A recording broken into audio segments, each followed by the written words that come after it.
This never happened to the other fella.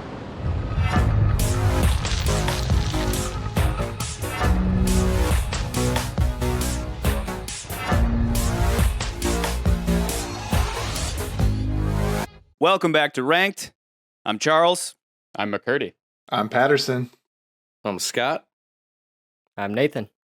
Tonight we are discussing On Her Majesty's Secret Service, starring George Lazenby? Lazenby. Lazenby. It's Lazenby. It doesn't fucking matter because he only did one movie. We have entered a new world, gentlemen. The Connery formula has been reset as On Her Majesty's Secret Service brings with it a new approach, a new Bond, and a new Blofeld to boot, whom James Bond has been searching for the last 2 years. After a chance encounter with a young Countess named Teresa, Bond meets her father, Draco, the head of his own criminal organization. Draco points Bond in the direction of the evil head of Spectre, who is now running an allergy clinic in the Swiss Alps. Bond, posing as a genealogist, is invited to the clinic in order to confirm the nobility status of Blofeld and discovers his latest evil plot, the worldwide distribution of a deadly virus via his angels of death, the patients of his clinic. Before we get going, I want to just do a little review catch-up, considering the fact that we did the first 5 films, all starring Connery. Now we're pivoting hard tonight. What we found is that the first 3 films just kept one-upping each other, regardless of classiness or realism or fun or whatever. They simply kept getting better. Then Thunderball's reach exceeded its grasp as it went all out, but there were some plot shortcomings that we all felt moved it to the bottom, including a bad guy, and therefore it lacked that completeness of the first 3. But with You Only Live Twice, as much as it improved on those awkward plot points, the characters, namely Brandt and Blofeld, were just not as solid or interesting and came across as lazy, and even if Thunderball's Largo was a dumb his extortion play still made more sense than Blofeld's rocket scheme, so we kept Thunderball in 4th and You Only Live Twice in last place at number 5. Last episode, I asked McCurdy why they hid Blofeld's face in the films before You Only Live Twice. I was asking so far as the Thunderball licensing issues were concerned. I thought perhaps this was the original reason as to why they hid his face, as opposed to simple stylistic choices. If they originally hid his face for legal reasons, it would have been like the happy accident with the Jaws shark puppet not working, thereby making the film better by restricting our view of the monster, allowing our imaginations to fill in the blank in a way that actualization never could. That being said, we have an all-new Blofeld here, not a cartoon sitting in a chair who is later revealed for no real purpose other than shock, but a real character. So we have a Blofeld spectrum that has formed, one where he is hidden and becomes more than just a man, but becomes something like Sauron's evil eye, a source of paranoia and fear and omnipresence, and the other where he is flesh and blood, but a cunning adversary for Bond and can make war both physically as well as with words he exchanges man to man. Coincidentally, so too for James Bond. Instead of a superhero, this time around we have a man. If ever one was to cry during a James Bond film, it might just be this one, as it is more of a dramatic thriller than a super spy action film. All in all, it isn't all fun and games for the audience, nor Bond, who actually has a lowest point and is significantly more expressive and at times actually shows fear as well as regret and sadness. Ultimately, this film raises the argument about Bond himself and drives the viewer to ask themselves, what is my cup of tea? Ice in his veins, super spy 007, or a more human, emotionally vulnerable James Bond? I love you. I know I'll never find another girl like you. So on the history side of things, McCurdy, what you got for us? So, of course, this is 1969. This is On Her Majesty's Secret Service. This is, to me, the middle chapter of the end of the Connery era, even though Connery doesn't show up in this film. It's also the second film in what people like to describe as the Blofeld trilogy. But what probably most people, and what we're here to talk about mostly, is George Lazenby. And it's our second James Bond, but it's also his first and last appearance in this film. So who is George Lazenby? George Lazenby was an Australian male model who was ridiculously good looking, if I'm quoting Zoolander. If you like butt chins. Yes, and at the time, he was probably best known for, I mean, I don't think any of us have had this, but Big Fry's chocolates. He was like the spokesperson. I wouldn't even say it's a spokesperson. He was in those commercials, but people knew him from those commercials. At one point, Lazenby gets a call from his agent that they are looking for James Bond. So he goes to, and this is a very condensed version of the story, mind you. But he goes to Connery's barber, gets his hair cut there, like Connery. He goes to Connery's tailor, gets a suit that Connery doesn't pick up, or that he didn't pick up at all, but it was Connery's suit. And then he gets to the audition room. He has to sneak past the receptionist to get to the auditions because they didn't have his name on the list. So when the receptionist is looking down at her desk, he bolts past her, and then he is met face to face with producer Harry Salzman. He lies his ass off. He told Salzman, "Oh, I was in all these foreign films," because asking about all this stuff, because he looks at him, he's like, "Yeah, this looks like our next James Bond." When he finally goes to meet Peter Hunt, which I believe we may have talked about, but he was the editor for all the previous Bond films. This time he's in the director's chair. He tells Peter Hunt, it's like, I can't do this. I'm a model. I've never acted for my life. Peter Hunt tells him, "Those are the two most ruthless men I know. If you could lie to those two men, you are an actor." So he did several screen tests, of course. He did some acting screen tests. He did some action screen tests. But the best test that he probably was put up was they sent a prostitute and her pimp to his hotel room just so that they were sure that he wasn't gay.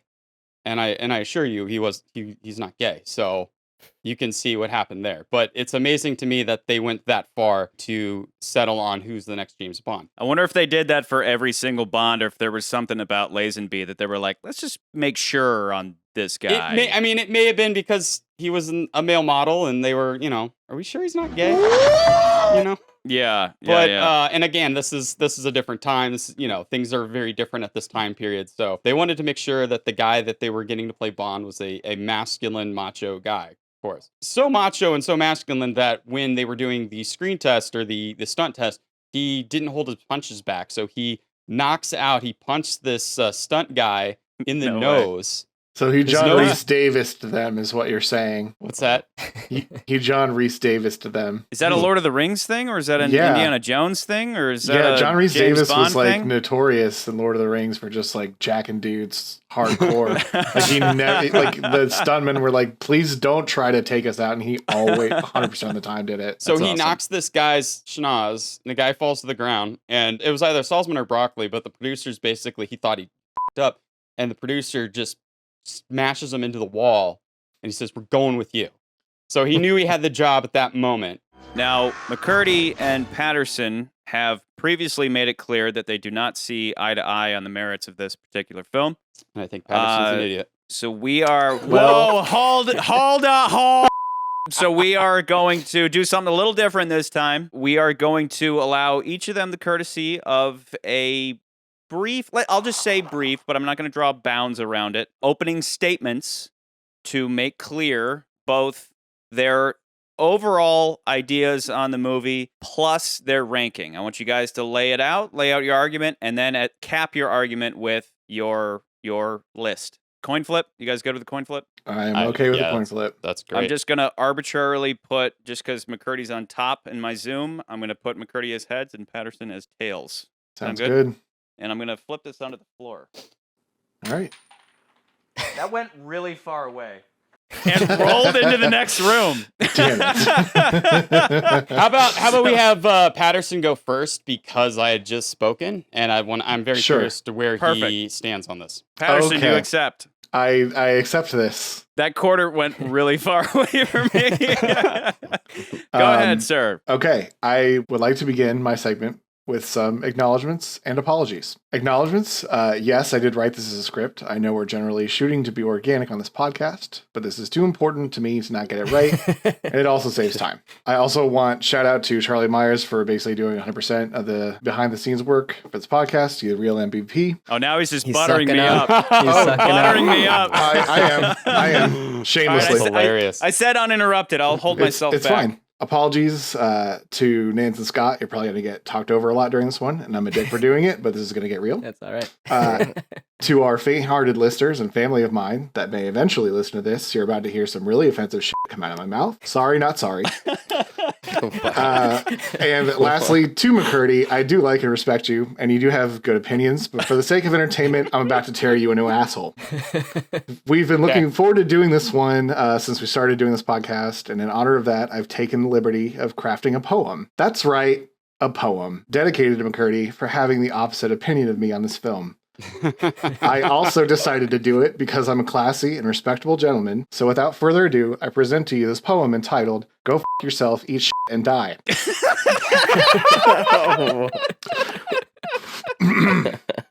McCurdy, McCurdy, your butthole is dirty. Your arguments hardly hold sway. It is never a shock when George Lazenby's cock happens to be headed your way. McCurdy,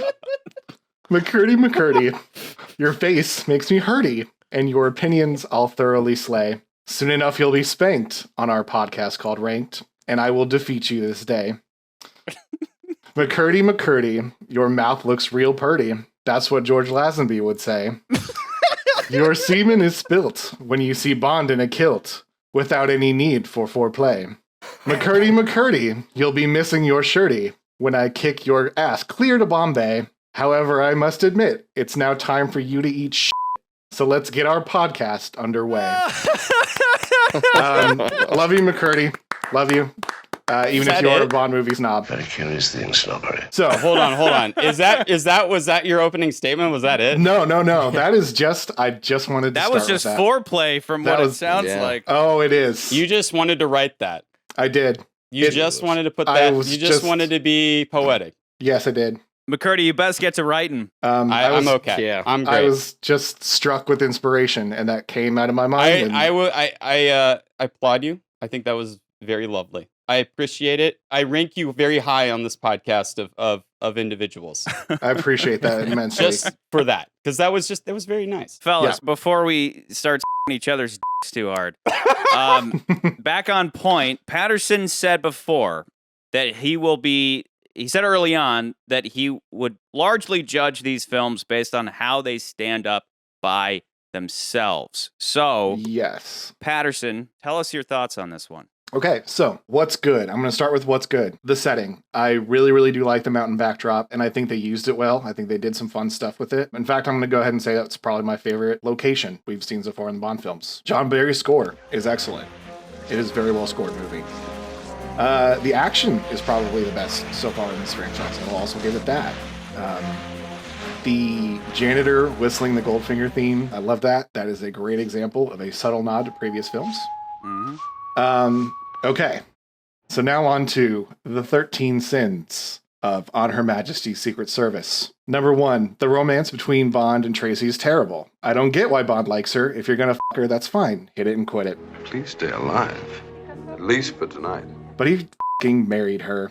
I mean, during their first encounter, she was about to kill herself. She seems mentally unstable in general. She's definitely not wife material. If you have ever seen the video of the crazy hot Matrix, she's in the fun zone at best. I'd personally put her in the danger zone. Also, he obviously forgot all about her when he meets the Angels of Death. I mean, Jimmy, keep it in your pants while you're undercover, for f***'s sake. Number 2, Lazenby sucks at playing Bond. Doesn't seem comfortable with the role. Seems like he's trying to dial it in when he's relying too much on Connery's performance without being Sean Connery. Also, don't draw attention to it by breaking the fourth wall with a cringeworthy, this didn't happen to the other guy line, you dumb f***. This never happened to the other fella. Sound effects were bad. Even for its time, it just sounded like shit.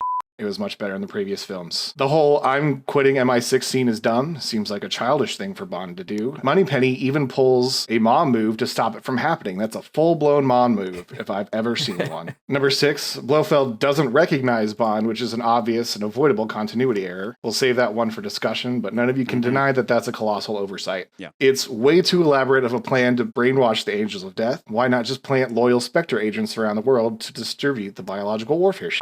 You're the mastermind of Spectre, after all. It should be much easier to coordinate that logistically. The whole Angels of Death concept is just an excuse to have a babe parade. Bond's plan to impersonate Not Bray... that we're against that at all. Sorry, go ahead, sir. Bond's plan to impersonate Bray is stupid when he knew that Blofeld was actively corresponding with him. There's too much that can go wrong. And indeed it does go wrong, as he gives himself away due to making a mistake Bray wouldn't have made, in addition to being entirely incapable of not trying to cram his dick inside every available vagina that he encounters. characters. They redshirted that poor Campbell harder than I've ever seen a character in any movie ever get redshirted. He stood less of a chance than a dickhead jock guy in a teen horror flick. Blofeld's motive doesn't make sense. The world isn't just going to pretend that you didn't just threaten to kill everyone on the planet, even if you do get totally amnesty. He'd be ostracized even if he succeeded, considering his career as the CEO of a global terrorist organization. And you also mean to tell me that he orchestrated all of this entire scheme just to give up on his life of villainy. I'm sorry, but I will never be okay with the fact that Bond is in a kilt. He does not belong in a kilt. That's just an objective fact. You can go yourself if you believe otherwise. Oh, hey, remember that dude who tried to kill you? Let's have him at your wedding. And lastly, radioactive lint has to be the worst gadget in the entire franchise. I mean, seriously, how fucking stupid is that? Radioactive lint. In summation, I'm going to go ahead and rank this turd-wrangling piece of shit dead last. Patterson's ranking: Goldfinger, From Russia with Love, Dr. No, Thunderball, You Only Live Twice, On Her Majesty's Secret Service, and you can bet your ass I'm going to advocate leaving it at the bottom of the list for the rest of the fucking season. All right, I just want to toast to Patterson. That was a fantastic rant. The 13 sins of OHMSS. Mm-hmm. All right, before we move to McCurdy, I have to say, all of that is true. Every last fucking sentence of that is true. There's a big but there, which Of course. is, you know, I expect there to be butts. the big butt chin in the room. McCurdy, I believe you've always liked this movie, but Yeah. people didn't seem to give a shit about this movie until Chris Nolan came along and claimed it as a favorite, citing it as inspiration for and fully incorporating it into the third act / third dream of Inception. That's true. Why should we regard this movie as higher status than any of the Connery films? Okay, so first off, we have to make a very big distinction because Nans has said this the last podcast, and we've talked about this. You mentioned it in our arguments with Goldfinger, is the distinction between plot and story. And the thing about the Bond films in general is they're very heavy on plot, very little on story. And you guys will be like, well, wait, I thought those were the same thing. They are not. Plot generally refers to the events that happen in the story. So when we're all arguing about plot inconveniences with Thunderball, such as why does this happen if the logic of this doesn't happen? A lot of the stuff that you're talking about are like plot inconveniences, like the Blofeld thing, which I have to acknowledge is, yes, that is something that a lot of people talk about in this movie. But you also said yourself that you want to regard these movies by themselves and not in the continuity of them all, correct? I did say that. You did say that. I did say So that. if you're looking at it from that perspective, it doesn't really matter if Blofeld doesn't recognize if it's Bond. I'll also add just a behind the scenes thing is you have to realize that, yeah, they're starting with a new Bond. This movie is, in a way, a new beginning for Bond because, of course, you have to also think from the perspective of, regardless of you think he's not a good Connery or whatever, it's his first film regardless, Yeah. not just first film as James Bond, but also that this is his first James Bond film. He doesn't really get into the role. I mean, Connery doesn't really make a really good improvement till Goldfinger, I think, or really good Bond till Goldfinger. He's great in the other two movies, don't get me wrong. Let me go back to what I was talking about, story versus plot. And this movie has a lot more story going on before it, regardless of what you think, because I completely disagree with you. I think Tracy and Bond make a lot more sense than I think you think they do. And that's where I think you and I fundamentally, like, you see it like surface levels, like, no, this is stupid. And I'm like, no, there's a lot more going on in this movie than I think you realize. Like, this movie is deep. It's got better story and more plot. More I'm gonna love. be Scott for two seconds there. But when I talk about story is generally stuff about the why, the who, the theme, those deeper things that happen in a story. In the beginning of the movie, he's like, yeah, Tracy's great, but I'm more worried about finding Blofeld. And I kind of pinpointed the theme. The theme of this movie is the struggle between his job and his own life. Is he going to have a future? And that mainly is represented in Tracy. And that's, to me, where this movie excels. And it's not just there's other things that are great about this movie, like you had mentioned John Barry's score. I'd also throw in the hat, the cinematography in this movie is some of the best cinematography in most of the Bond films. But I think, like, your disregard for Bond giving up on the mission, that's the fundamental part of the story itself. And Charlie has constantly talked about how Bond does everything for the job. He's always about the mission. He's never about the pussy. But this is the first one where he is more about the pussy than just the mission at some points in the film. Completely. And I don't think that's a bad thing. I think that's a great thing because then it shows a struggle within Bond. He's not just a superhero like he is in many of the other films, battling out with these different supervillains. So that scene that you're referring to when he quits, to me, that is the beginning of that story. I'm kind of fed up with the people that are in charge of me are getting in the way of this mission. I'm relieving you from Operation Bedlam, 007.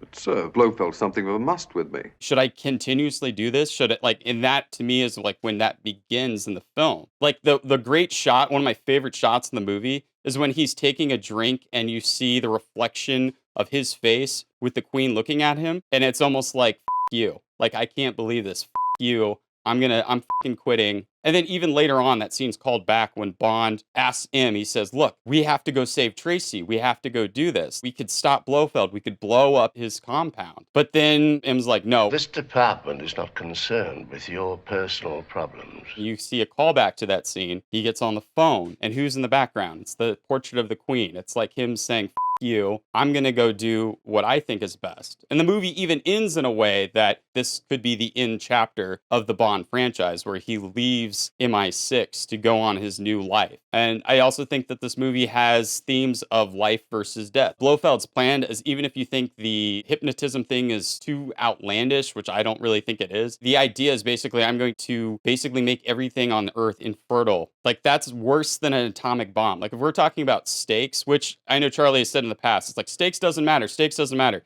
This film is personal. It has really great personal stakes because if he doesn't, obviously in the end of the movie, if he doesn't save Tracy, he's going to lose at that point the love of his life because he even says it at that moment. And even earlier in the movie, you know, Tracy even says, but what could be better than being in love? Mr. Bond, he's in love with you? That may come too, someday. because even the audience is like, does he love her? Because we've watched 5 movies before and he usually just bangs these chicks and, you know, runs off to the next chick. And he's like, she questions that. And he's the one who proposes to her. So then when you get to the end of the film, it's not just he has to stop Blofeld, literally the end of the world. It's not just the East versus the West this time. It is like the entire world. We could see the extinction of everything. It's also like his... Sorry, I get emotional about this movie because it's like, it's just great. I get it. Like, I think it's a beautiful movie. I actually get it. That's Did to me I why not this say movie that is great. if you were gonna cry about one I will Bond cry movie, about this movie. it would be this one? So And it's not, and I'm not even mentioning the scene when she dies because it's like super tragic.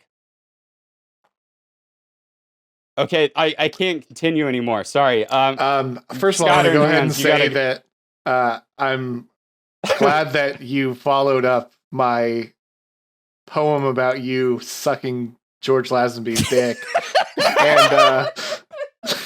and Hey, I thank you. I thank you for your humor. all these horrible I thank you things. for your humor. I Patterson, thank you made him for your cry, you humor. monster! Episodes over, Oh, McCurdy man. wins. He cried. Yeah. We can't argue with Yeah. that. Patterson, I completely agree with you in the fact that he opened his door to England essentially just because he wanted a title. Like, he just wanted to be called Count, that's just Yeah, bullshit. it's just dumb. That is my point. That is why I rank it last. That is why it's number 6 on my list, because there's just so many things that it could have done better that were simple even. Like, it would have been so simple to just not have Bond interact with Blofeld until much later in the film, and then him have that moment of recognition, like, oh shit, you're Bond.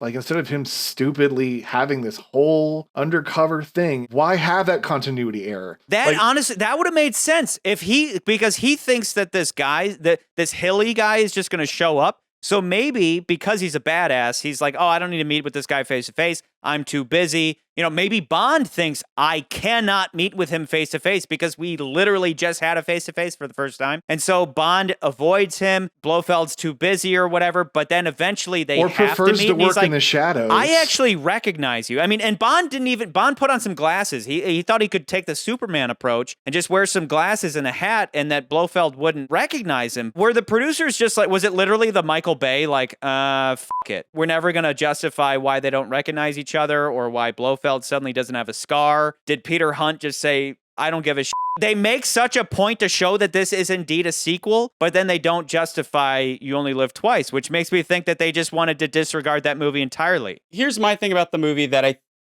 like, things I will acknowledge that suck about this movie or I wish were better, right? We've already established, and a lot of people point this out, this is one of the biggest things, is that Bond and Blofeld don't recognize each other, right? And I'm going to bring out some trivia and say that they had thought that. They were like, well, maybe we can explain it that Bond got plastic surgery, right? Like, they could have said that, but I think that would have made the movie sillier if they had done that. So they just said, F it, we're just going to go. It was like a F it situation. They were like, we're not going to do that. I can accept that. Patterson, I recognize the thing that you said in the beginning about the movie where, you know, he acknowledges the camera and breaks the fourth wall. At the time, it probably worked for audiences, but now it just seems a very strange thing. I kind of imagined that, like, breaking the fourth wall was, like, a thing back then that, like, isn't as cliche as it is now. I can't imagine that, like, 50 years of cinema hasn't just, like, beaten that into a completely dead horse, but... To touch on what Patterson's saying of the time too, him falling for Tracy but then having sex with other women, this is like right after the Summer of Love, right? So it's just like that's just how it was. I said this before. Point. Tracy even points out, I don't know if he's in love with me or not. But McCurdy, that's our point.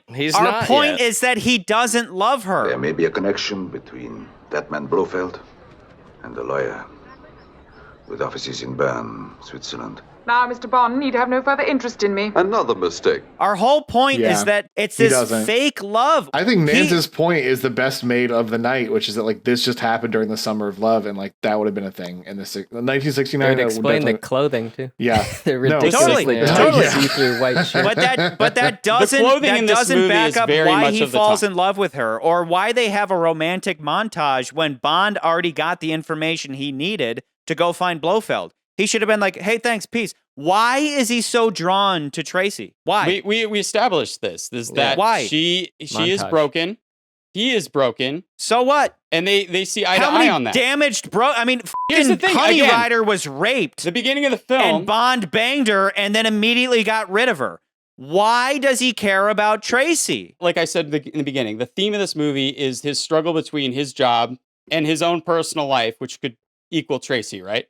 Sure. But Tracy, you can make that analogy with Tracy. Tracy is trying to deal with her own life. She wants to break away from her father's shadow. She doesn't want to be the daughter of this, basically the head of this mafia criminal syndicate in Europe. She doesn't want to be that. She's constantly followed by these men who are protecting her from, other men and all this stuff.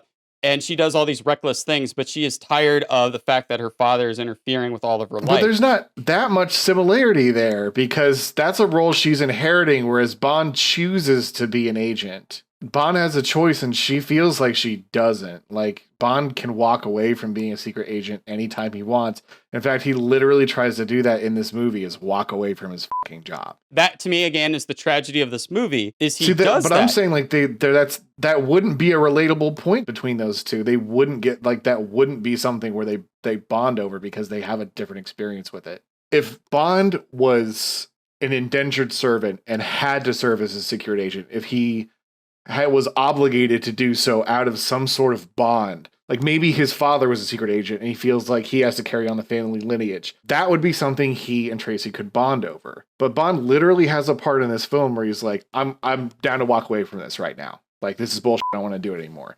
Tracy's life experience is not like that. That's not something they would relate to each other over or bond over because they don't have that same experience. Like, she feels like she's obligated. Charlie threw down the gauntlet early on in this whole show, right? He had even said that what matters to him is good story.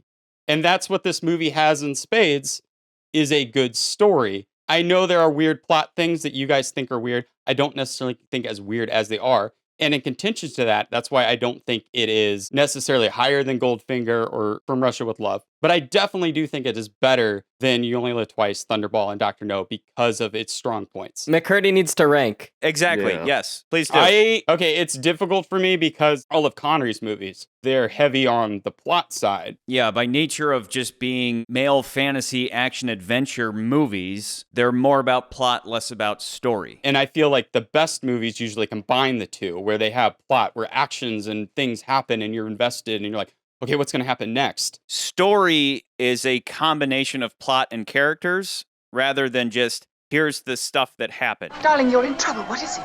There's people after me. Can I help? Have you got a car? It's, here's the stuff that happened alongside, here's how that changed the characters. Tracy, an Asian shouldn't be concerned with anything but himself. I understand. We just have to go on the way we are. I'll have to find something else to do. You have a Bond who is just a superhero and he can do anything and, he gets the babe and all that. Or you have a Bond who is more of a human and maybe he changes. I said that early on. I said, does Bond ever change? The guy never changes. He's just the same guy. There's a very real change here. The whole movie is about Bond changing. And it's almost as if Peter Hunt, who edited every movie up until this point, got fed up with, there's so much more you could be doing with this character. Take his super spy, superhero status away from him to the point where he's just a man, and let's play with that. I think he did a decent job with it. I just don't fully believe the change, and that's the problem. So I think I'm more prone to agree with Patterson because, like I said at the outset, what's your cup of tea? Is your cup of tea the flawed man or to have the ice in his veins, badass motherfucker? I like to live in both places. Same old disclaimer as always. I like all these movies. There's a diverse array when it comes to these Bonds, but I think my cup of tea is generally going to be that ice in his veins, badass motherfucker.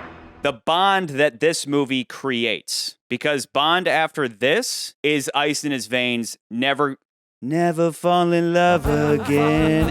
Badass motherfucker who survives because of that ice in his veins and will never be emotionally compromised again because at the end of this movie, he realizes he really only just has the one life. Yeah. He doesn't have all the service time. to Her Majesty. Okay, so that being said, because that's my quandary, is that the right word? Yeah.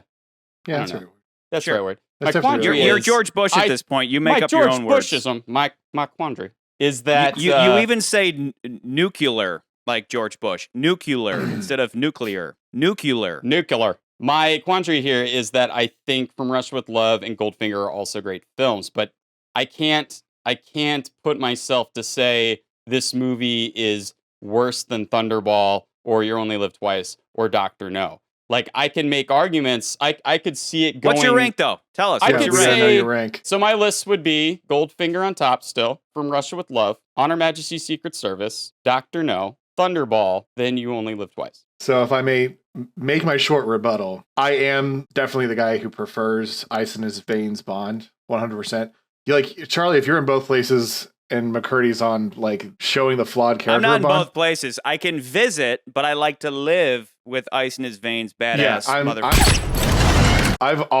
I've never even visited the other side. That's what I'm saying. And if you're a Bond purist, that's where you are. Yeah. You're the ice in his veins. I survive because I'm not emotionally available. That's what keeps him alive. Yeah. So...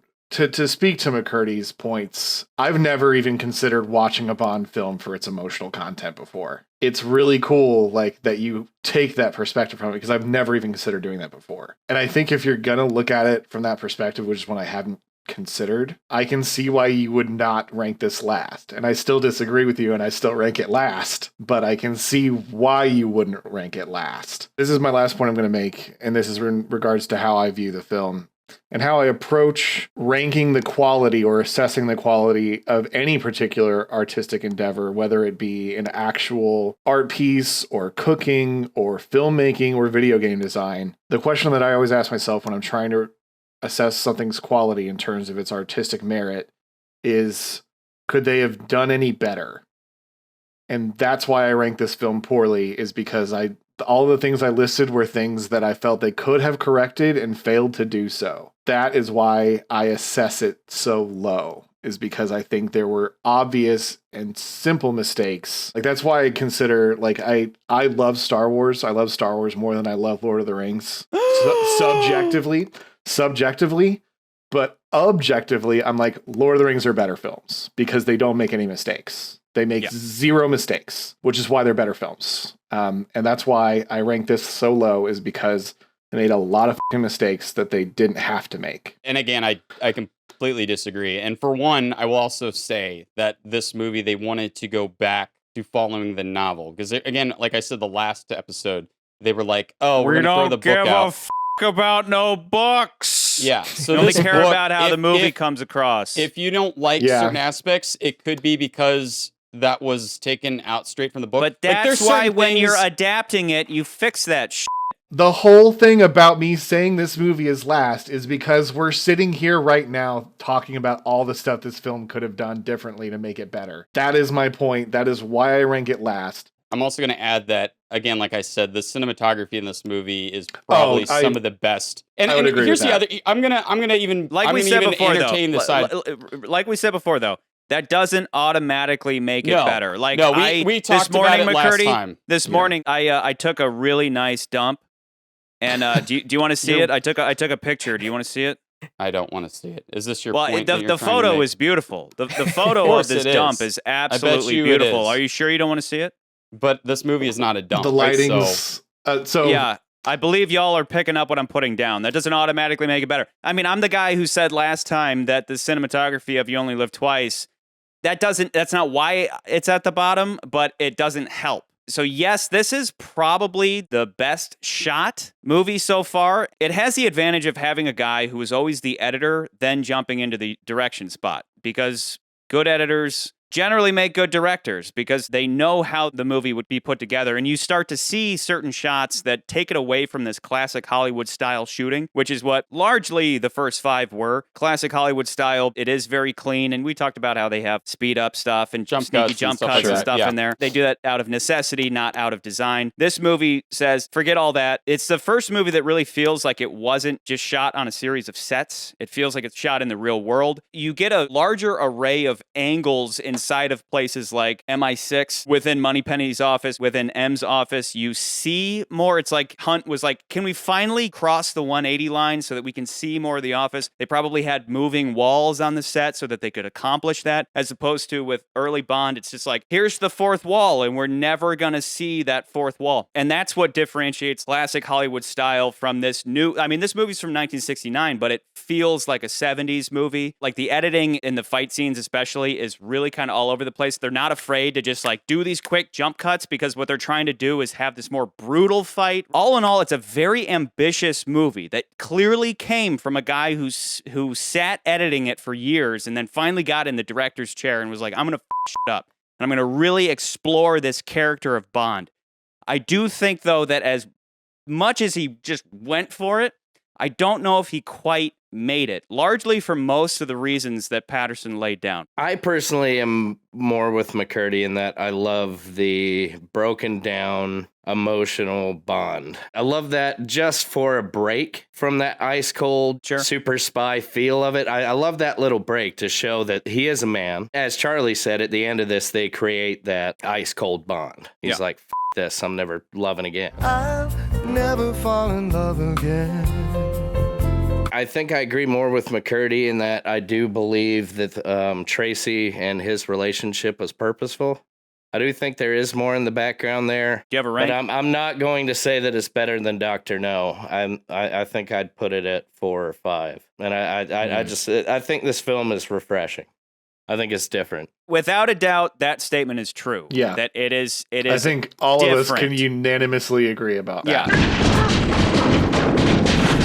After the big, crazy $10 million of You Only Live Twice, they come through with something a little more personal and small, and that's an intelligent play. That's a good move in any franchise, is to do just that. And on that note, I never said that stakes don't matter. I said that bigger stakes don't automatically make better movie. My point was that every movie could always just be like, this person's going to die. Well, in this movie, the city's going to die. In this movie, the country's going to die. The world's going to die. The universe is going to die. Bigger stakes doesn't mean better movie. Stakes matter, but size of stakes are irrelevant compared to story quality. That was my point. And I would have no trouble at all if the ending of the movie was just rescuing Tracy with none of this virus stuff. But I do appreciate that that ending does have a mixture of world-ending stakes and personal stakes. I do think that's pretty great. I'm also going to add, I guess, to my point, I like how Bond shows that he is naturally heroic, not necessarily just for Queen and country. Oh, Draco. Yes, who is it? Bond. James Bond. Thank God, James. I'd like to interest you in a demolition deal that requires certain aerial activity to install equipment. McCurdy reference, kind of as sorry, ma'am, or, finger to the Queen and to the service and saying, we could do better. We don't need to always follow the books. He goes and heroically does it, not just for love. Obviously, love is a purpose, but you could clearly tell he has a desire to save the world at the same time and just not following the rules. Yeah, as much as he doesn't have maybe ice in his veins, as you guys like to put it, I do, as I watch this movie, it's still, to me, the same Bond. And when we talk about vulnerability, it's only in maybe a tiny number of scenes, especially like the montage with him and Tracy and when they get engaged, especially the end of the film. We'll be getting on soon.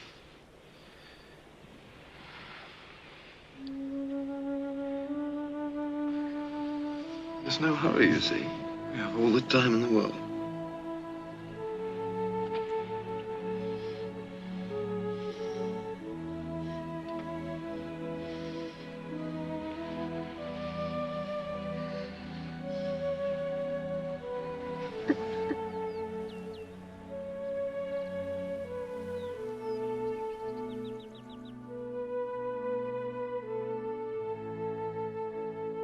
But he's still heroic. He's still committed to the mission. He still has that white whale, which is Blofeld, that he is still searching for. I mean, he is offered $1 million. On the day you marry her, I'll give you a personal dowry of £1 million. But I don't need £1 million. Stupido. And he turns it down and says, I don't want $1 million. I want to know where Blofeld is. You have connections that I don't have. I need to know where this guy is. I'll date Tracy for that. Can you do that for me? We've established in the past that Bond doesn't care about money. Again, The Fall of Grant was greed, which I argued heavily that didn't make sense because it seems so out of character. And the same thing here. The fall of Bond in this, Bond's fucking dick. I'm Sir Hilary Bragg. Oh, no, Mr. Bond. Respectable baronets from the College of Heralds do not seduce female patients in clinics. This movie could have been called Pussy Over Mission. Or alternatively, Bond's dick gets him into trouble. Exactly. Like Patterson, you and I argued last time where I still think that the Connery movies are largely mission over pussy, with Bond occasionally slipping and being like, that chick's hot. Look how hot that chick is. Like he did that with Tatiana and he did that with Brandt.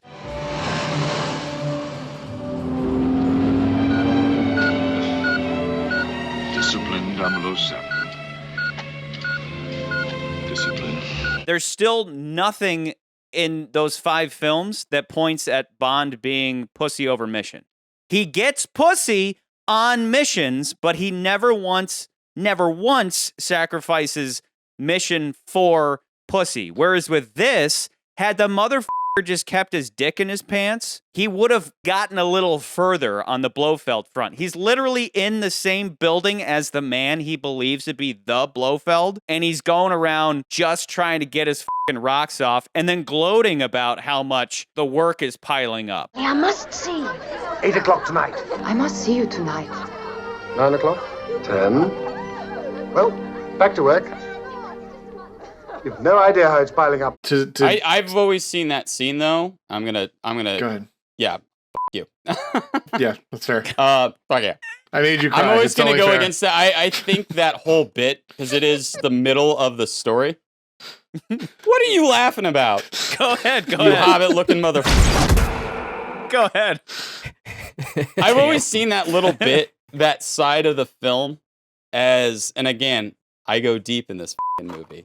But I always see that scene. We have to go deeper. You have to go deeper. So I always does see that Lazenby. bit of the film as almost like Bond's bachelor party. How does Bond go out if he's going to now be banging one chick?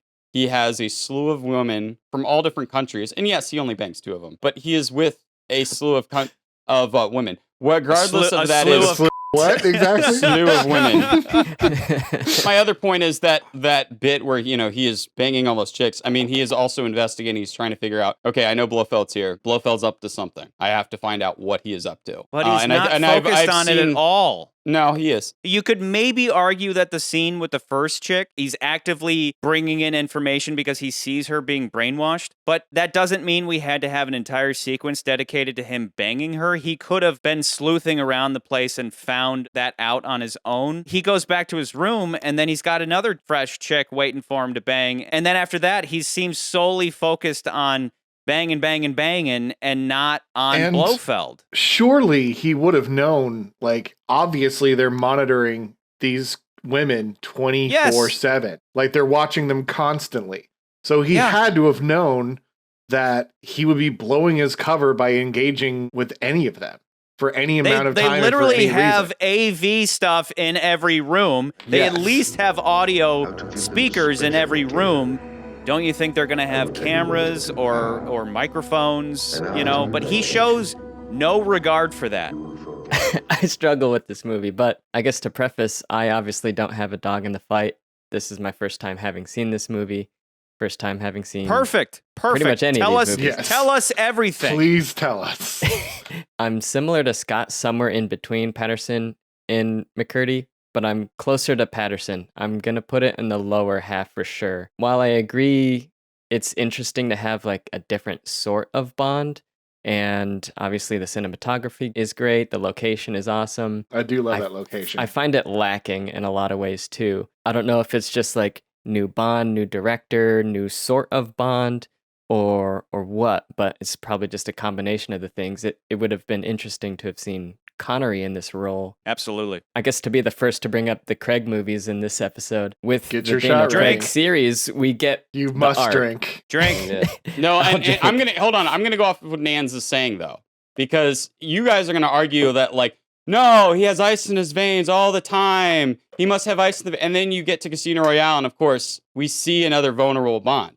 Hang on. That's Why the are we, other thing. why are we I don't talking give a about shit. that? No. Why are we you. talking about that? We're No, talking about it touching. because I want to make a point with your about argument. these first 6 movies. You're going to watch these first 6 movies, and then you're going to make the same argument. You're like, no, this movie is not as good because he doesn't have ice in his veins. And then we're going to get to the last 5 movies. We are We're gonna not get to the last saying- 5 movies, and We you're are going to not say... saying that is why this movie's bad. It's not a bad thing to explore Bond as a character. What it comes down to is the merits of that exploration. And I would completely agree with Patterson that the whole Tracy aspect could be significantly better. To see into his past and see possibly why he's a cold-ass motherfucker is a great thing. But our whole argument is that both Bond questioning whether or not he still wants to work for MI6 and why he's in love with Tracy both escape us. That's why it doesn't work. That's why the whole central theme of what is he to do with the rest of his life fails because it wasn't set up properly. The first thing I want to talk about is the prologue. There is a very important quality to these movies, just like any other superhero movie or like Indiana Jones. It's important how you reveal Bond. Bond revelations can be amazing or they can be kind of dull. This one's fun because we have, as an audience, have the knowledge that this is a new Bond. So in the beginning, they kind of shade him a bit. You don't fully see him. You just see little pieces of him. And that's fun, right? And All that it's like, stuff's fun, it's like, yeah. we got new Bond, and he finds Tracy, and, through rescuing her, we get our Bond, James Bond. My name's Bond. James Bond. That's all well and good, but when I saw this movie as a kid, I thought that when he picked up her slippers and said this never happened to the other guy, I thought that was a Cinderella bit. Other people have made that distinction. Yeah, too. I thought that's what you're it not the only was. one who said that. But seeing it now, it seems pretty clear that he's talking about Sean Connery, which I think is kind of lame. I don't know why they do that. So a little backstory behind that is that that's Peter Hunt being like, "I'm directing this now, motherfucker. I'm in the driver's seat." It's a little too. Well, okay, okay. During filming, he was very arrogant about being the star of this film, because even Broccoli and Salzman were saying, no, you guys have to treat this guy. He's the star. He's the new James Bond. You guys have to treat him that way. And I think that got to his head. And so he would use that to vie for more per diem, more, better hotel rooms, all that kind of stuff. So he would always say, well, what was the other guy doing? What was the other guy doing? What did the other guy get? My per diem's 100. What was the other guy? So he would always say stuff like that. When they got to that scene, Hunt tells him, say that thing you say all the time. This never happened to the other guy. And so that's how it got stuck into the film.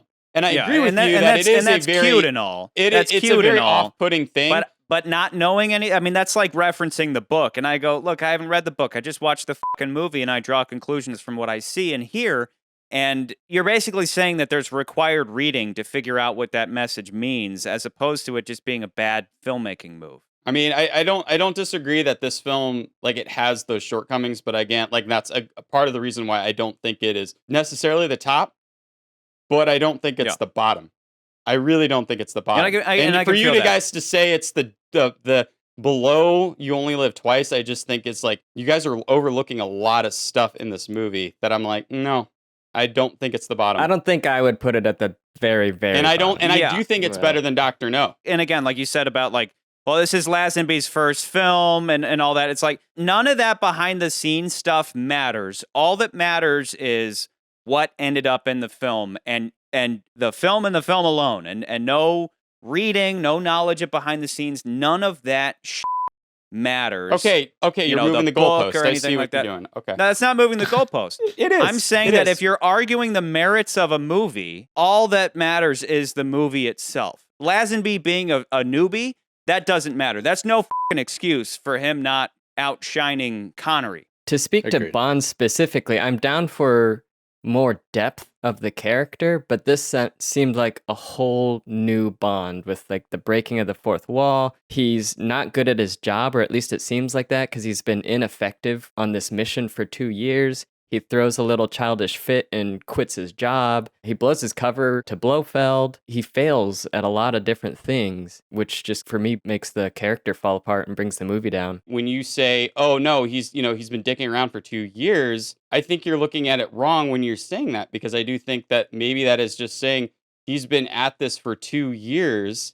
And we already know that James Bond's an excellent spy. I mean, hell, he figured out where to find Domino based off a fucking photo where the bombs were because of his fucking sister. But I just think it's more of he's very frustrated. He always weren't you gets the his one man. that said that was really shitty of It Thunderball? was. I just think it's funny that I'm just saying I think that is funny.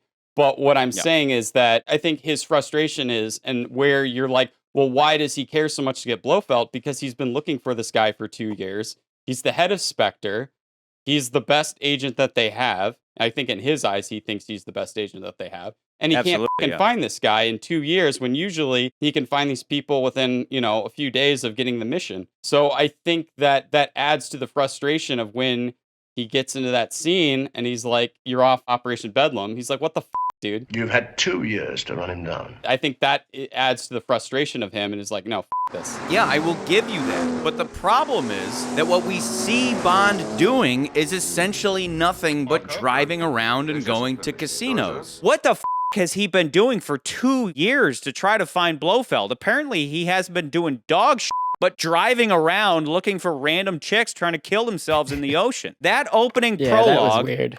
Doesn't make sense. What the was he doing? The prologue should have been an explanation of what he had been doing for those 2 years. I'm going to go on for a bit because I want to go into my fix for this movie. Like, if I were to remake this movie, this is where I would start. With the prologue itself, I got to put that little piss thing over Scott. Looking for Blofeld and finding Teresa would have made for a better prologue. Instead, it's like Bond's out there looking for Blofeld, and then he's just driving. What we want is a location fix on 007. The PM wants to be informed personally when we find 007. Instead of putting him in some active role, going and doing something, instead we just find him driving. So it's kind of odd, as opposed to him actively looking for Blofeld and just happening upon Tracy. So you have 3 elements in this prologue. You have Blofeld, you have Draco, and you have Tracy. So how about something more along the lines of Bond is on a mission, perhaps to take down Draco, and maybe he gets captured or whatever and ends up in conversation with Draco. Bond then allies with Draco, revealing that he's actually just looking for Blofeld. His big picture aim is to get Blofeld. They ally together. Marc-Ange Draco, head of the Union Courts, one of the biggest crime syndicates in Europe. The biggest. Not quite. An organization known as Spectre operates worldwide. And of course, Draco's gonna help him out because Bond's like, hey, I'll help you take out your competitor and I'll look the other way on your stuff. Maybe this whole thing with you're gonna marry my daughter is there or not. Maybe it's in the back of Draco's head. Who cares? Let's set that aside for a second. We still do the lawyer stuff. We still establish that there's this Blofeld, this Blochamp wannabe sitting in an Alp in Switzerland. So what do we have there? We have an allergy clinic full of women. Let's say Draco then uses his own daughter to infiltrate Blofeld's allergy clinic. And then she, wanting to impress her father, is like, yeah, I'm going to do this thing. I'm going to do this thing. And then he's going to send Bond along too. And she's like, I don't want this brute. And he's like, I don't want this useless dame. They are at odds, right? Instead of just immediately being thrown in together into the love pit. So you want to rival-mance them? Yes, rival-mance. I fucking love it. So they both infiltrate this place concurrently, right? They're working together, but we establish that they don't like each other. She would then see him with other girls. Maybe after a while, she starts to get jealous. I mean, Bond is literally in Bond heaven. He's in a building chock full of women from around the world, and they're all babes, right? This is like Temptation 101 for Bond. In this movie, we see him give into that temptation, and it fucks him up. Instead, he's amongst all this temptation. He's in Bond heaven, and maybe he doesn't make good on it. An opportunity to shine. As they work together, they start to get a little closer. Like maybe he's going to one of those bitches' bedrooms to hit it, and she walks by, and then he's like, never mind. Or he goes to hit it and the mind control thing happens and like that interrupts him. So he ends up not doing it, but she thinks he did it and she's maybe upset with him. Either way, maybe she starts falling under this mind control, starts to act weird. He's got to find a way to snap her out of it. Bond would then start to reject the other women, wanting Tracy instead. And then this would kind of motivate that whole he's gay thing. Of course, I know what he's allergic to. You could spend a lot more time in the clinic allowing them to congeal and suddenly, you know, their feelings come to a head. Then they escape together. Then they end up in the barn, and that's where you really show this change in Bond, where he's like, I know I'll never find another girl like you. I was just in Bond heaven with a whole bunch of chicks in one building, and I could have banged all of them. But I gave all that up because I'm starting to see that you might be the beauty one. to my beast. Yeah. That's great, but that's not the movie. That's not the movie because the movie is inferior and it cuts through all of that and just says, f it, they're in love. Why are they in love? Why is Bond in love with her? Bond gets exactly what he wants. Yeah, there was a romantic montage. And I don't care if your argument is, oh, they had a montage, so then they're in love. Like most movies do that. They show that they have time. I think that's the other thing with this movie. That's the other thing with this movie is we can talk about the runtime for this movie, right? Like, this movie is 30 minutes longer than all the previous Bond movies. And I think a lot of that has to do with the fact that they spend a lot of time on Tracy. It's kind of a cliche in a lot of films where you spend a lot of time with the character that means they're probably going to die. And you see it in television shows all the time now. But this movie at least tries to spend that time where Bond realizes, like, oh, no, I actually, like, kind of see where this woman's coming from. Because I live in a crazy life. I have f***ing ice in my veins. I f***ing kill people for a living. And this woman is, I think, broken. As Patterson's put it, she's in the danger zone. But I mean, Bond is also a dangerous person. In the Bond playbook, the franchise playbook, is if the films go too fantastical or too big, the next film goes low key. And this movie actually is very low key. I mean, Bond barely uses any gadgets in this movie. There are some, but like, not in comparison. He makes a gadget. He breaks an eraser in half. He puts a ruler piece of metal between it, and then he clips it, okay? He didn't need no fucking cue to figure out how to open that door, okay? But what I'm saying is that in this film, he uses his smarts versus, using gadgets. Yeah. So the idea was that I do want to go ahead and say that Radioactive Lynn is so fucking But that's stupid, a tongue-in-cheek joke. It's so radioactive goddamn lint stupid. would just kill you, wouldn't it? Like, would you just get over time? Well, placed in an opponent's pocket, the anti-personnel and location fix seems fairly obvious. Isn't that a good way to kill somebody? And it's just like who doesn't reach into their pocket and flick out some lint occasionally? Totally, yeah. To just You completely shove it in that guy's belly button and hope he doesn't shower. Hold on, guys. When is the lint used? That's a joke. In the film, I'm other than pretty it's sure the just lint is a mentioned. joke. they don't actually use They it. don't It's actually another use it, reason right? why the prologue is wasted. The prologue is totally wasted on a stupid scene between Q and M that just says, "Where's Bond? He's supposed to be looking for Blofeld." And then Bond is combing the beach for suicidal chicks instead of looking for Blofeld. I don't That's think why I'm he's saying combing the beach. He just so happens upon her, which I don't think. Why? I Why? Better justification for it though would have made it a little cleaner. The movie rather than is Bond not just about that. The Okay, movie- wait. So you're telling me that Bond just so happens to find a chick who's the daughter of a big criminal that's the organization fucking with movie, connections Charlie. to Blofeld? You That's totally fucking beginning of the film. stupid. It seems That like is the he's beginning of the following movie. her. McCurdy, I'm saying you're a hypocrite if I'm you not a think hypocrite. that's less Why am I a convenient. hypocrite? Because you were all about Thunderball being It having uses all it these too plot many times.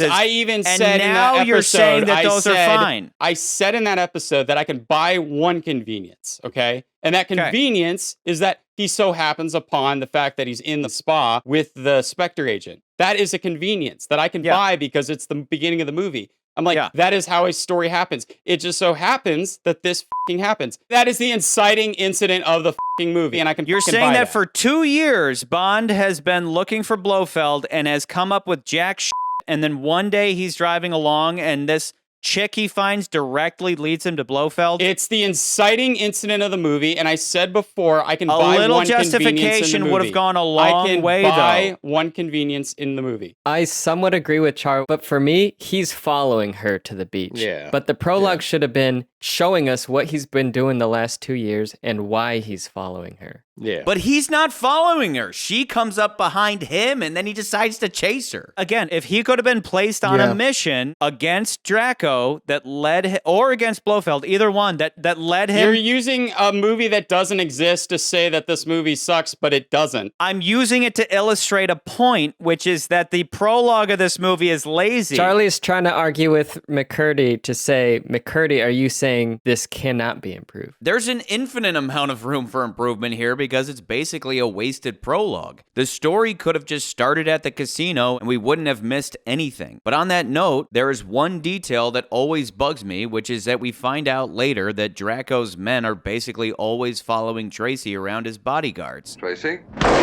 He fights one of them in the hotel, and then later that guy and two other guys perp walk Bond to Draco. Therefore, I can only draw the conclusion that the men that appear on the beach also work for Draco because I'm not told otherwise. According to the internet, this guy from the beach and this guy holding the gun on Bond at the hotel may be different actors, but it's unclear. Without knowing any of that, they look exactly the same. Well, if that's the case and these guys on the beach are Draco's thugs, why in the hell does this guy hold a knife to the throat of the suicidal daughter of his boss? And even if it's not Draco's thugs, it's just an excuse to have an action-packed opener that is ultimately a waste of time in a movie that poorly sets up a romance between Bond and the supposed love of his life. Overall, it would have been such a better move to spend even more time with Tracy instead of this lame prologue because it would have made their relationship and connection all the more clear. Instead, we skip over anything interesting or that would make us fall in love with her and we just go straight to love montage. And that whole scene with Draco is basically Bond being like, look, dude, I don't care about her. In fact, I think she's kind of nuts. She needs a psychiatrist, not me. In the competent level, she's one of the better Bond girls that we see. She has her own action sequence, which I don't think any of the other Bond girls got. We got Honey Rider with her knife. We got a little playful scene with Honor Blackman. What's her name in the second movie? She pushes the gun out of the way. Domino kills the bad guy. But this movie, we have a literal fight scene. But that notice is what you just actually- said, though. Domino uses a gun. Romanova, she also uses a gun. I'm going to go ahead and be the guy that says that if I fucking fought Gunther, Gunther would kick my ass. Bond fought Gunther, Gunther kicked his ass. You're telling me that Teresa fights Gunther and she manages to kill him? I'm going to go ahead and be that guy who says, no. Teresa's very smart. Wait, hold on, stand by.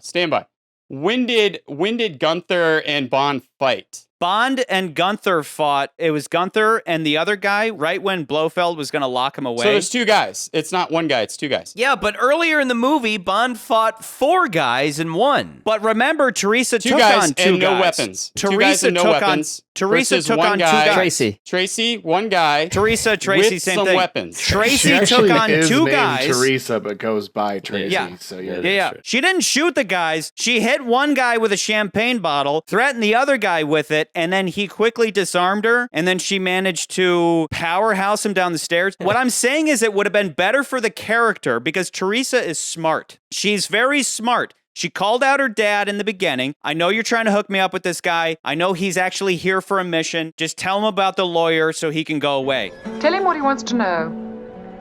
Now. In her driving scene, which James Bond would never let somebody else drive the car, just for the record, but okay, fine. He was a lets her cool drive scene. the I car. liked it. Bond's useless. They didn't even have Bond do anything to help. He just fucking sat there in the passenger seat the whole time. He kissed her on the cheek a couple times. Yep, he did do that. Good girl. He kissed her on the cheek a couple times. That's driving is Teresa again showing that she's quick of the mind. Driving isn't necessarily a strength thing. It's more of a mental thing, and she does great there. I really wish they would have justified her character by having her not brutalize Gunther, who's twice her size, but to use her brain. To use her brain to somehow, I don't know, make him fall down the steps and slam into those needle pads or something. Instead, she has a full-on brawl with him, and it's fucking bullshit. James Bond himself fought Gunther and lost. James Bond fought Teresa and he kicked her ass. That he is not kicked what happened. Teresa's ass. That is and not I know what it wasn't happened. life and death, but he still bested Teresa just one-on-one.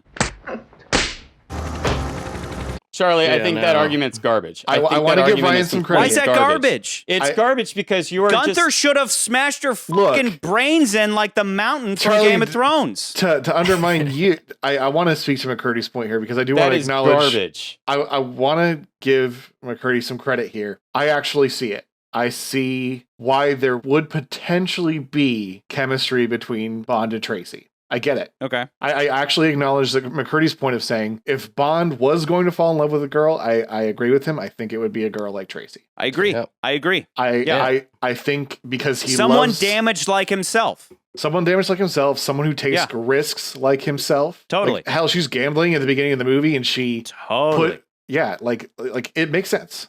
To my point, Charlie, I think what I think is garbage is that you're just saying, oh no, Gunther should have kicked her ass. But again, like I said, Gunther and this other guy are holding Bond back. Isn't that correct? And I think like and it's in the midst of gunfights and stuff is when she's fighting this guy. And I'm even looking at it from battle like over life and death. Hold on. So she's going to fight a little harder because it's life and death. And I'm looking at from the perspective. I'm still saying from the perspective one-on-one, of a movie. Gunther should have ripped her fucking head off. Overall, it does not matter. What matters is the outcome of the movie and what is the movie supporting. What is the idea that this movie is supporting? The idea of the movie that is supporting is that Tracy is a awesome chick. But that's exactly my point. Movies are supposed to set up believable parameters for the audience to not call bullshit when somebody suddenly becomes an MMA fighter out of character. We have a series of scenes that showcase Tracy's characteristics. Number 1, the beach scene, where it's established that she's a psychotic, suicidal weirdo who hardly fights back when a guy threatens her with a knife, showcasing that she is easily pushed around physically. Number 2, the casino scene, where it's established that she has no sense of accountability as she gambles money that she doesn't have. Number 3, the hotel room scene, where she holds a gun on Bond but is immediately disarmed, again establishing that physicality is not one of her strong suits. Number 4, the hotel veranda scene, where it's established that she has sex with men for money. Number 5, the bullfight scene, where she showcases that she ain't no fool regarding her father's plans. Again, she's smart. Number 6, the romantic montage scene, where it's cheaply, lazily, and completely without substance established that these people are romantically linked. Then a whole movie takes place where Bond forgets about her entirely, and so do we as as he sleeps with other women. Number 7, the ice skating rink / getaway scene where it's established that Tracy is a capable driver, again, reestablishing that the mental is her strong suit and not the physical. But this wasn't new information because the first shot we ever saw Tracy in was her driving maniacally out on the highway with Bond. Number 8, the barn scene, which is in and of itself very cute and well executed. Number 9, the skiing scene, which is what it is. And finally, number 10, her fight scene, where suddenly Tracy completely breaks character and turns into an MMA fighter and bests a guy twice her size. This is no different than if Q, a man of intelligence and wit that lacks in physical prowess, suddenly started judo chopping bad guys. This would contradict his character, who would undoubtedly use gadgets to fight bad guys if he was ever in a situation that necessitated it. Tracy is suddenly put into a situation where she has to fight and proceeds to brutalize a man twice her size with her bare hands because the writer couldn't think of anything suitable or clever. Now compare this with a previous example, Pussy Galore, whose physicality we never once questioned because early on it's established that she knows judo. Who taught you judo? If Pussy Galore fought Gunther, I wouldn't think twice about it, but this isn't Pussy. This is Tracy. The movie could have established that she had some fighting chops on the beach, or maybe against Bond. But that didn't happen. Tracy's fight is completely unearned, and it's a poor testament to her character. There's no way that she could throw a 300-pound man into a wall enough to kill him. It's a failure of character. Scott, I don't think it's a failure of character.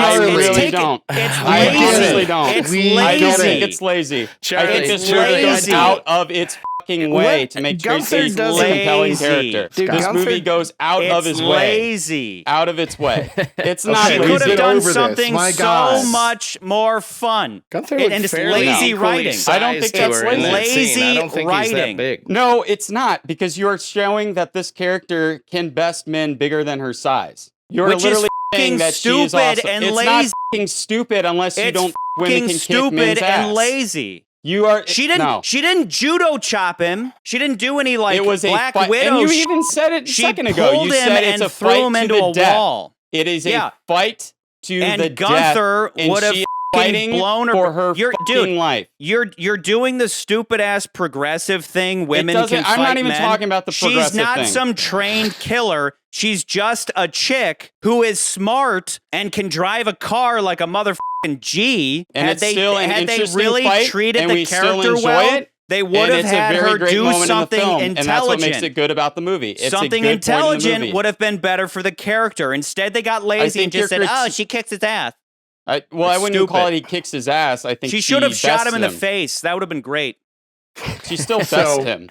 To actually, she bests him because a lazy ass writer just said. And I then think they you're fight going on and on wins. about what single point in the film that's in. Like, it doesn't really matter. The point is that she bests the guy, but she doesn't kick she his breaks ass. his balance and swings him into the spikes. That's pretty smart. Had he fallen down the steps and landed on that thing, that'd have been great.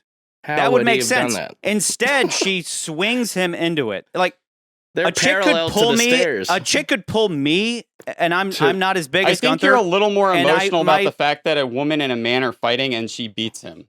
But that's no, that is what it is. That is what it is. And you think that is stupid. Yeah, but that is what it is. You are stupid. too emotional about a man and a woman fighting and a woman beating a man. She's not She's only smart. She's not a capable bodybuilder. driver. She's fucking smart. She's a She capable didn't driver. run Gunther over with a car. Fight She somebody else brutalized bigger him in a her fight, size. which is stupid. That's insulting to her character. Her It's not- character isn't a fucking brute. Her character She is wasn't being a really brute. fucking street smart. She could have done something smart. Use her brain to kill him. You just not don't think literally that women throw could him kick into a guy's wall. ass. She literally you do not throws literally him. think that a woman could kick a guy's ass. Not a 300-pound Gunther.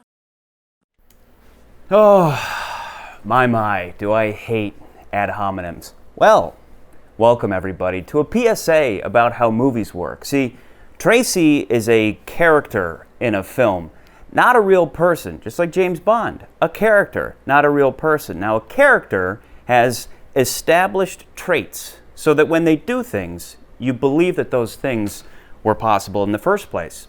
Tracy manages to pull this off. Brutally murdering a, 250, 300 pound Swiss brute.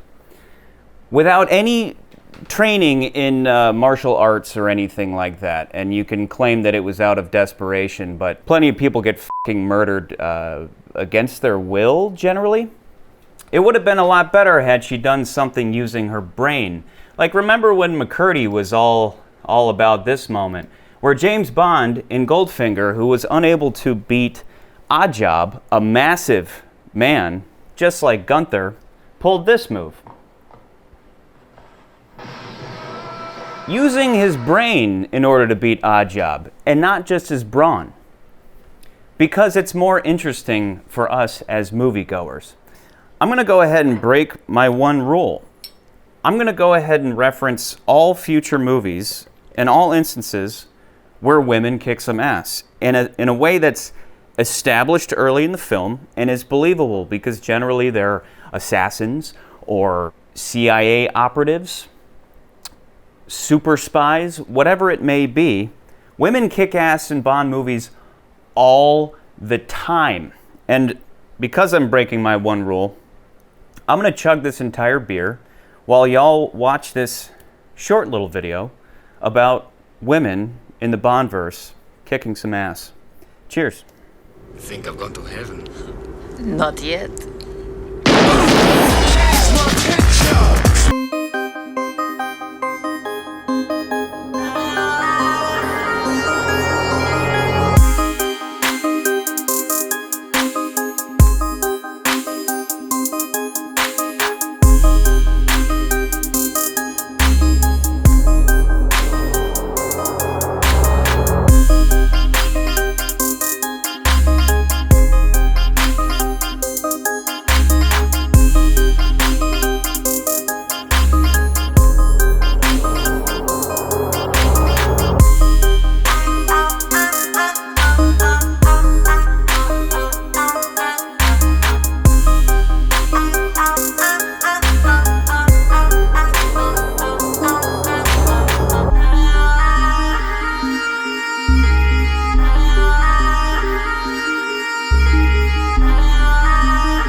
Okay, so what have we learned? Women in Bond movies can be badass. It's generally established ahead of time. Tracy, all that was established was that Bond could disarm her in 2 seconds and that her dad could give her a knockout punch. Didn't really sound all that badass when you add it up, but anyway, finished my beer, so get f***ed. I want to add if you guys didn't know, Diana Rigg, who is the Bond girl in this film, that is the Queen of Wasn't Thorns she also in Game on of the Thrones. Avengers? I think She's I in read that. yes, and that was the other thing. Holy shit. She's She's in Game the of Thrones. Queen of Queen of Thorns. She's the one who says, Whoa, "I want you to know. God. I want you to tell Cersei it was Oh, me. that's That's who so that is.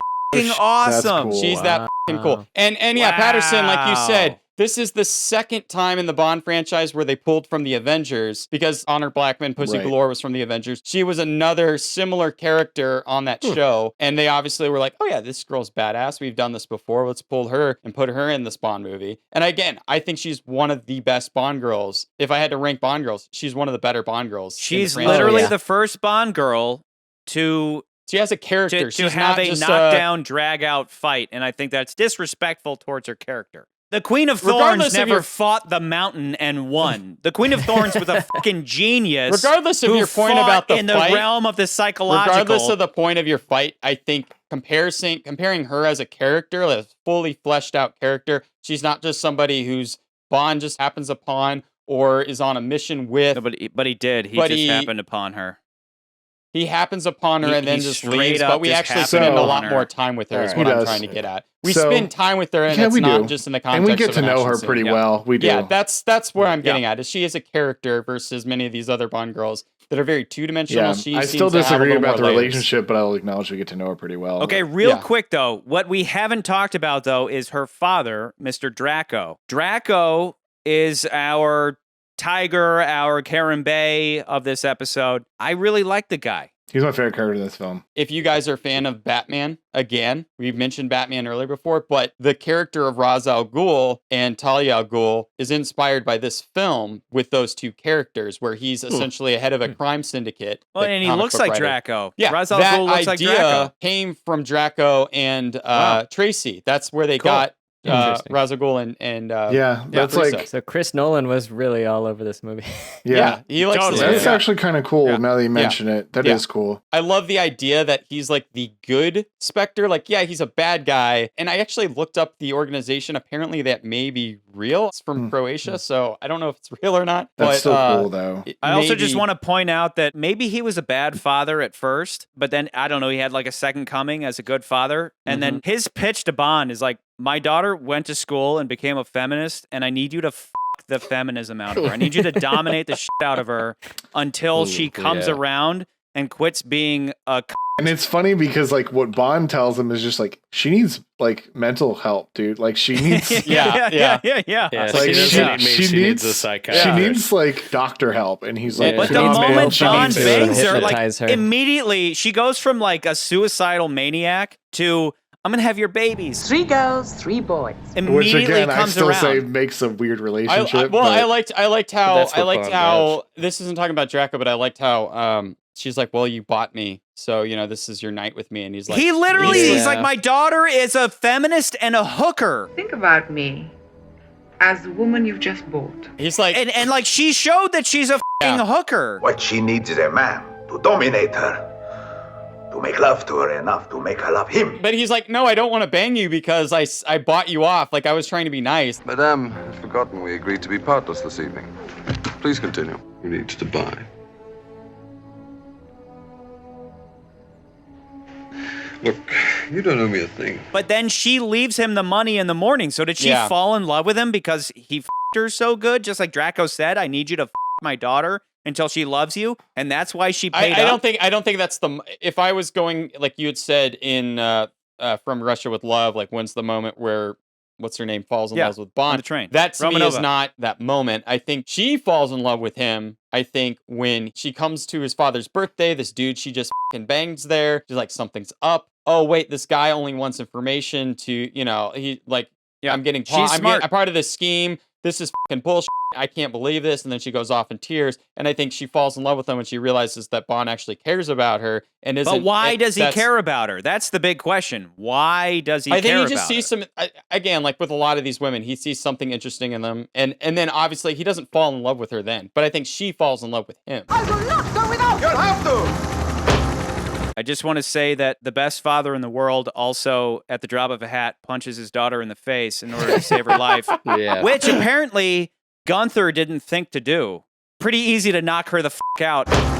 I agree with McCurdy. I think she is a strong character. I agree with McCurdy. I think that their relationship makes sense in terms of there being attraction between them. The big thing for me that undermines the whole thing is that Bond went and banged 2 other chicks. Yeah. I think that's still in character because, again, earlier in the film, she says to her father, it's like, I'm not sure if he's in love with me or not. Yeah. And let me go. I'm going to go on for a little bit. Hold on. So she says that. She says, I'm not sure if he loves me. Then we don't see Tracy for a good chunk of the movie. And again, I'm going to go into the intellectual and analyzing this movie bit and say that, like I said before, I think that the middle part of the movie, as much as it is him going on his mission and trying to figure out Blofeld, in a way, it's also his bachelor party per se, because he doesn't really get one in this movie, of course. I think you're giving him a pass. Bond would give one. I think you're giving him a real big pass there, dude. I think you're giving hold a on. great big old So pass. That's called headcanon. That's called headcanon. It is headcanon. Okay. Yeah. Regardless if it's headcanon or not. Okay, he goes in, he bangs a bunch of chicks. I think that's in character for Bond, right?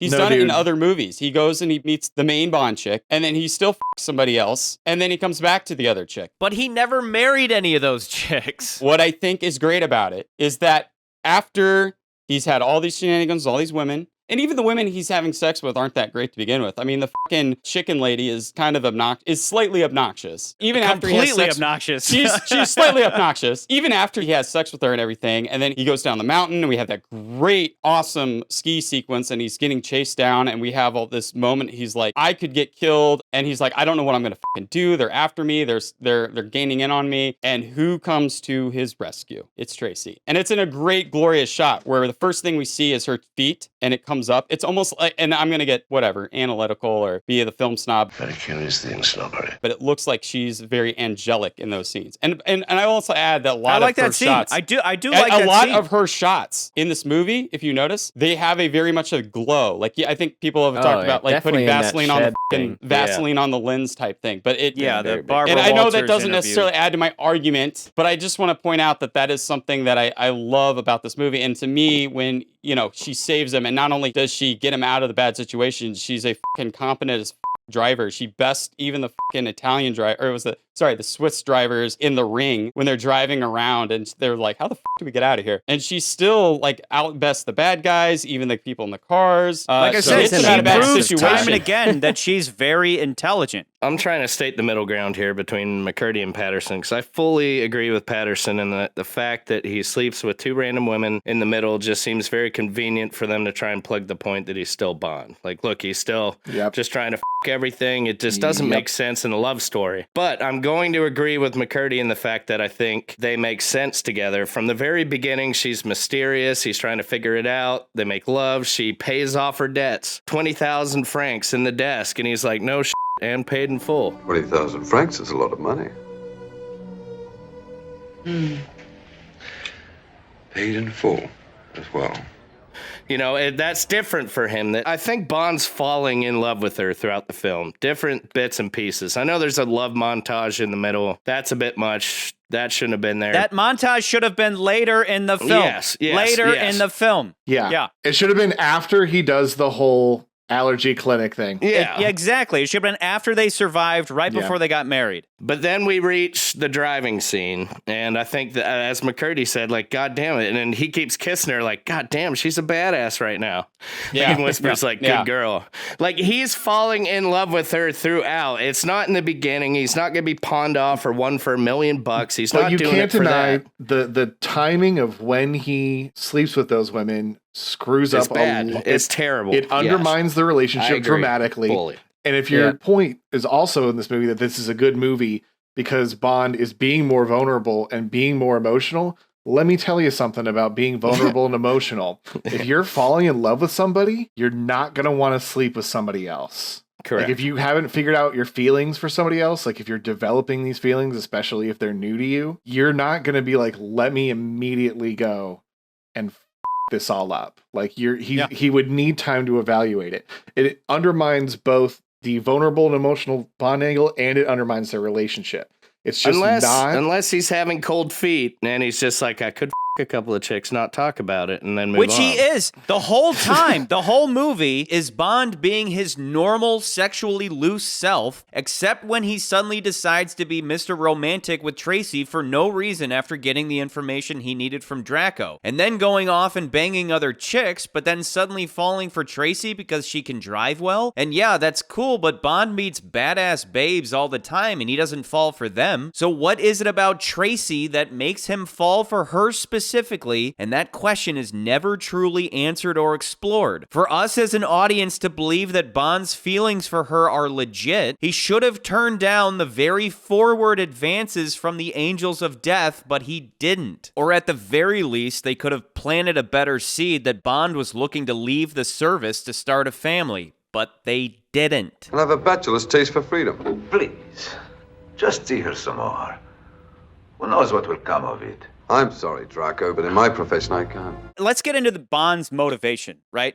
Because we're right on the heels of You Only Live Twice with our big reveal of Blofeld. Ernst Stavro Blofeld. Finally seeing the head of Spectre. I mean, they make it really personal. There's some weird stuff in this movie in terms of, chronologically speaking, like, why does he care so much about finding Blofeld? I get that for the last bunch of movies, Blofeld was behind everything. Of course, Spectre. That maybe he would be so motivated, but it was never personal. So it's weird that suddenly it's personal for Bond out of nowhere. Does this mean you've lost confidence in me? It feels like it would be more appropriate that after Tracy was killed, that Bond would go through the stuff like, well, if you're not going to let me keep finding Blofeld, then I'm going to resign. You know, that would make more sense than with this. He's just like, well, it's kind of a must with me. Why? Why does Bond give this much of a about Blofeld? Obviously, after this movie, it makes a ton of sense for why Bond is like, yeah. I'm no, out and to again, get Blofeld. I said this before, but I'll restate what I said.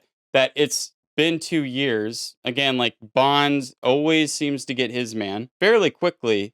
Usually. And also on top of that, like the last 5 movies or at least, 4 of the last 5 movies, let me correct that, have established that there's this organization that is Spectre that is basically his true enemy. And the leader, the head of this enemy, the head of this squid is Blofeld. And so for him to That's not all be well able- and good, but then entered Bond in this movie and he's not doing a goddamn thing about it. He just so happens upon Draco. Basta! Where is Ernst Stavro Blofeld? This movie supposedly has this theme of Bond wanting to leave the service and settle down, but he also wants to get Blofeld, but he also seems completely apathetic to Blofeld and to Tracy. It's like it couldn't pick a lane and stick to it, and that's why it's such a mess. I mean, Bond claims he cares so much about Blofeld, but in the opening, we just see him going to casinos wasting time, and then when he's actually in the clinic with the guy he believes to be Blofeld, he's busying himself with every vagina he can find. I mean, even after he gets the lawyer information from Draco, he goes on about a dozen dates with Tracy. Like, dude, come on. I don't care what the song says. You don't have all the time in the world. Shut the hell up, Louis. It should have shown right away that he's obsessed with Blofeld to the point that we'd understand why he tries to quit MI6. In fact, it would have been better if he actually had left MI6 because then he'd be completely reliant upon Draco's organization, which would have been interesting because then Bond would have basically joined a somewhat good version of Spectre in order to take down the remains of the bad Spectre, showing just how far he's willing to go to get his man. Maybe Bond is so singularly focused on Blofeld that when Tracy's influence begins to grow, it shows just how important she is that he begins to question why he's continuing with this manhunt. At that point, maybe Draco tells him, hey, look, man, you fall in love with my daughter, why don't you just retire and I'll take care of Blofeld? But Bond's pride keeps him on the trail to the point that he's punished for this pride when Blofeld kills Tracy. You know, it's a little movie-making thing called set up and pay off. And Blofeld sucks a huge, fat, nasty turd out of a stanky butthole in terms You think of being Blofeld a good... sucks? In this No, I movie, think this Blofeld's better. Please go into that because, better. okay, Patterson, let me ask you this question to start you off. Sure. Better or worse than You Only Live Twice? Remember, spectrum-wise, You Only Live Twice is in the middle of the spectrum. Over here is Blofeld pre You Only Live Twice, which is the man in the chair who never gets emotional. Then over here, we have a guy who's front and center, and you see his face the whole time, and he's a character, and he exchanges words with Bond, and I'm there's still a little going to say, I'm going to subterfuge say and all that. worse. I'm still going to say worse. I'm going to say Please he's go worse into in this that. movie. First of all, I think mystery suits Blofeld well. Totally. I think bringing him to the forefront is don't actually disagree bad with for his that. character. And this was on my list of sins, and this is honestly, to me, like the most offensive part about the film. His motive for doing this makes no sense at all. No sense. If he gets what he wants, he's way more screwed than he currently. Like, it actually makes his position worse. Like, his plot will make his life worse than it currently is. And so you're saying that if he gets what he wants, he can retire in like public view, essentially? Okay, look, what is it that he wants in this movie? He wants amnesty. He wants total amnesty for all his crimes. And he wants to be recognized as the Count of whatever the f***. He actually doesn't even ask for anything material gain. He just wants two, like, worldwide acknowledgments. And how many hundred millions do you want for your services this time, Blofeld? This time? This time the price is of another kind. Yeah, there's no money involved, right? There's no. So let's We can assume that he's already rich, I guess. So and let's- he just wants to get away with his money. Now let's dig down into that. Let's say that he succeeds and they give him what he wants. You still threatened every single human being on the planet, even if you face no criminal trials whatsoever. Everybody's going to be like, you're that asshole who threatened to kill everybody on the planet. That's number one.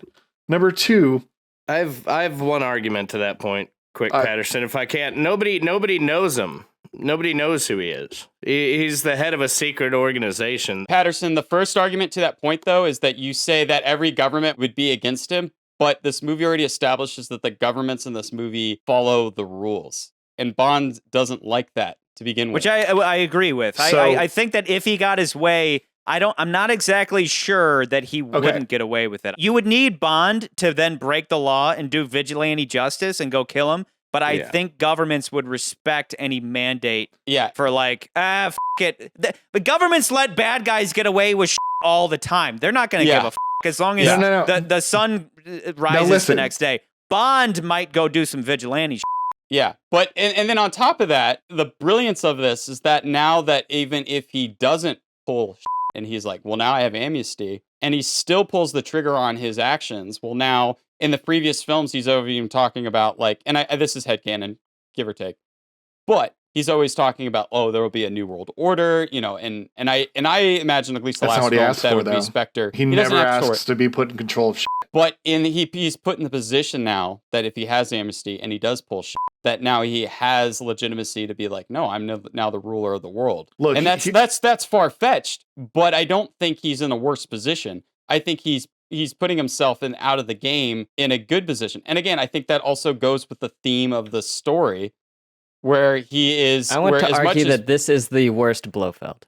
I don't think that at all. Go ahead. Please talk, Nans. I want to hear it. Don't think so. I think we stated in You Only Live Twice that we prefer the mysterious Blofeld. We don't necessarily want to see him. We want him to be the head of the organization. And while I liked the character design, mostly just the scar on Blofeld and You Only Live Twice, and I did think like the actor did well in this movie, I just thought the whole Blofeld plot didn't make a whole lot of sense. Like, I think one of you guys mentioned it at the beginning of the episode. Why wouldn't he just get number 2, why wouldn't you just 4, 5, send his just like Spectre dudes to do this job? Yeah. Why would he put it under the guise of an allergy clinic? Why would the clinic be at the top of a mountain in a town that's surrounded by skiers on vacation? Yeah.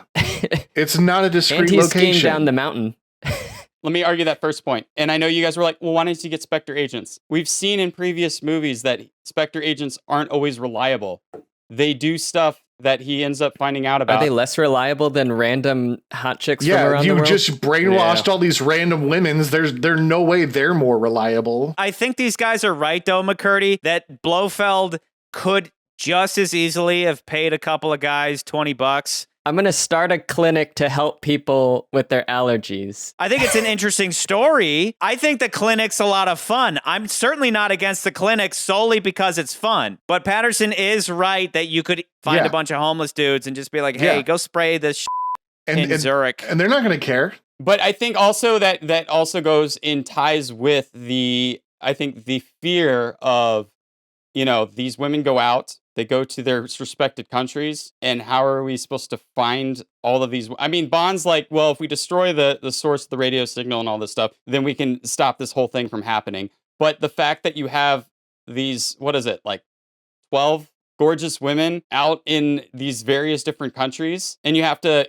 track down each one of them, and they have no idea what is going on themselves. I think that's scarier to me, because then you Should have don't. been once you start versus but let's think of it though. Once you versus start paying spraying though, like if it was like, hey, all of you chicks have this super AIDS, and I need you to start banging everybody, and that'll spread the super AIDS, that would make sense. But instead, they just have a spray bottle, and they're just going to spray the spray bottle. Go back And once to, they start spraying the spray bottle, couldn't anybody do that? It makes it fucking scarier to not be like, well, we have to listen to Blofeld now because we don't know who these women are. I mean, Blonde knows. But if they were Spectre agents, they would be anonymous as well. I've already established why he doesn't use Spectre agents, because we know they're not always reliable. They do dumb stuff, and these women are more reliable. I still don't think a brainwashed woman They're brainwashed women that he can control. Brainwash the number dudes. Brainwash your own Spectre people. I mean, essentially, that's what he did. You can easily get them into the same room and then flash some lights in their face. And not only would it make more sense to just brainwash your own Spectre agents if you really have to brainwash them to make sure that nobody knows who they are. Gorgeous women are going to attract attention. That's what they do. A Spectre agent is just an ugly dude. Give super AIDS to a bunch of hot chicks and be like, I'm going to have my hot chicks go bang everybody in the world and spread super AIDS. Imagine a worse enemy for James Bond than super AIDS. It makes more sense to hire someone with a rank or access to water supply. Yeah, or then why not kidnap a bunch of military officers and brainwash them? Yeah. If you were about the access, then why didn't you do that? If you have to brainwash people, why not hijack them instead of creating a clinic that helps people with their allergies so some chick can eat chicken? Right. What's the whole point of all of that? I think that has linked to more to the figuring out how to create this infertility virus. Our great breakthrough since last summer has been the confection of a certain Vitus Omega. Infertility. Total infertility. If I play devil's advocate, I will say that McCurdy's right so far as hypnotizing these chicks to do his bidding to then spread the virus is perfectly fine. Patterson's point is, why take all that time and effort to build this clinic and have this whole, your subterfuge that you're a doctor and all this shit? Why go through all that instead of just developing the virus and just going straight to delivery? Hey, I'm going to unleash this virus on the world unless you pay me or give me amnesty or whatever. Presumably, it takes them years to solve he added 8 steps. This allergy problem in order to do this. And it's not like the allergy front really needs, it doesn't protect him from anything, really. There's no point in setting up this entire front operation. He goes to the world governments and tells them what he does. There was no point in the secrecy. It was just a ploy to have a bunch of hot chicks in the movie. And last time, his goal was global destruction by making Russia and the US go to war with each other, and he almost pulled it off. This leads to my point about his motive. If he wanted to get all of his crimes erased and basically get an agreement from all the world governments for them to just be like, okay, hands off, we won't touch you, fine. You win. And then he disappeared into the shadows, that would be an okay motive.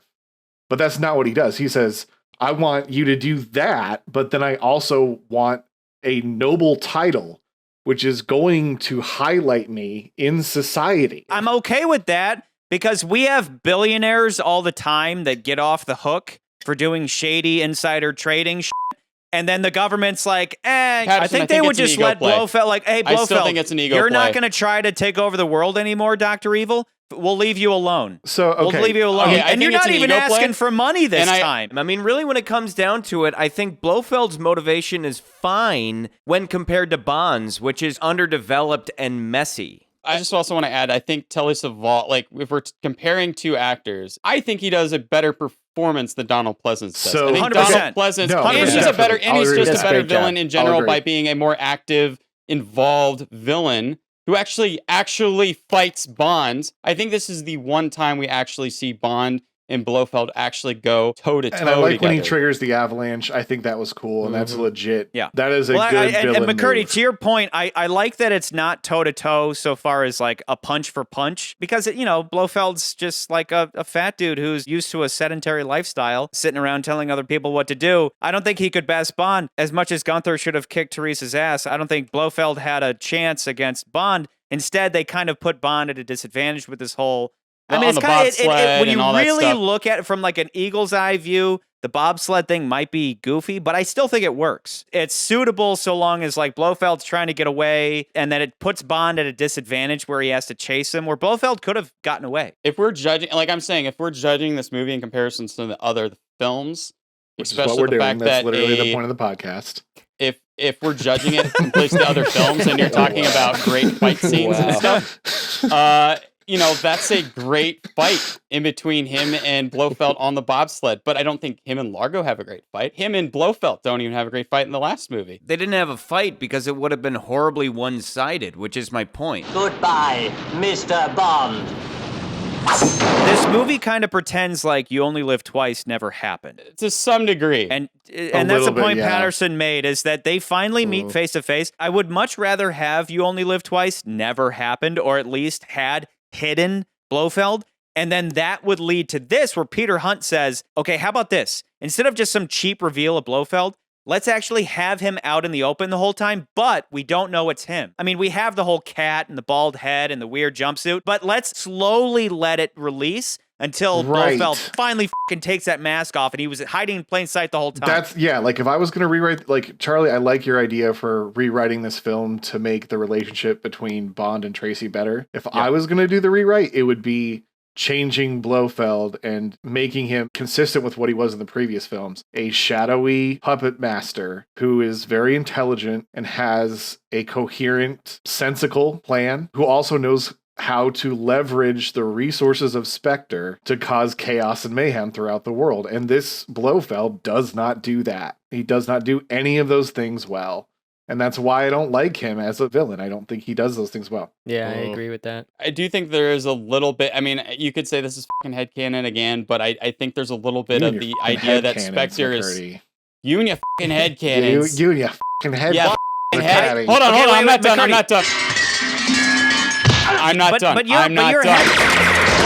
not done. Please justify.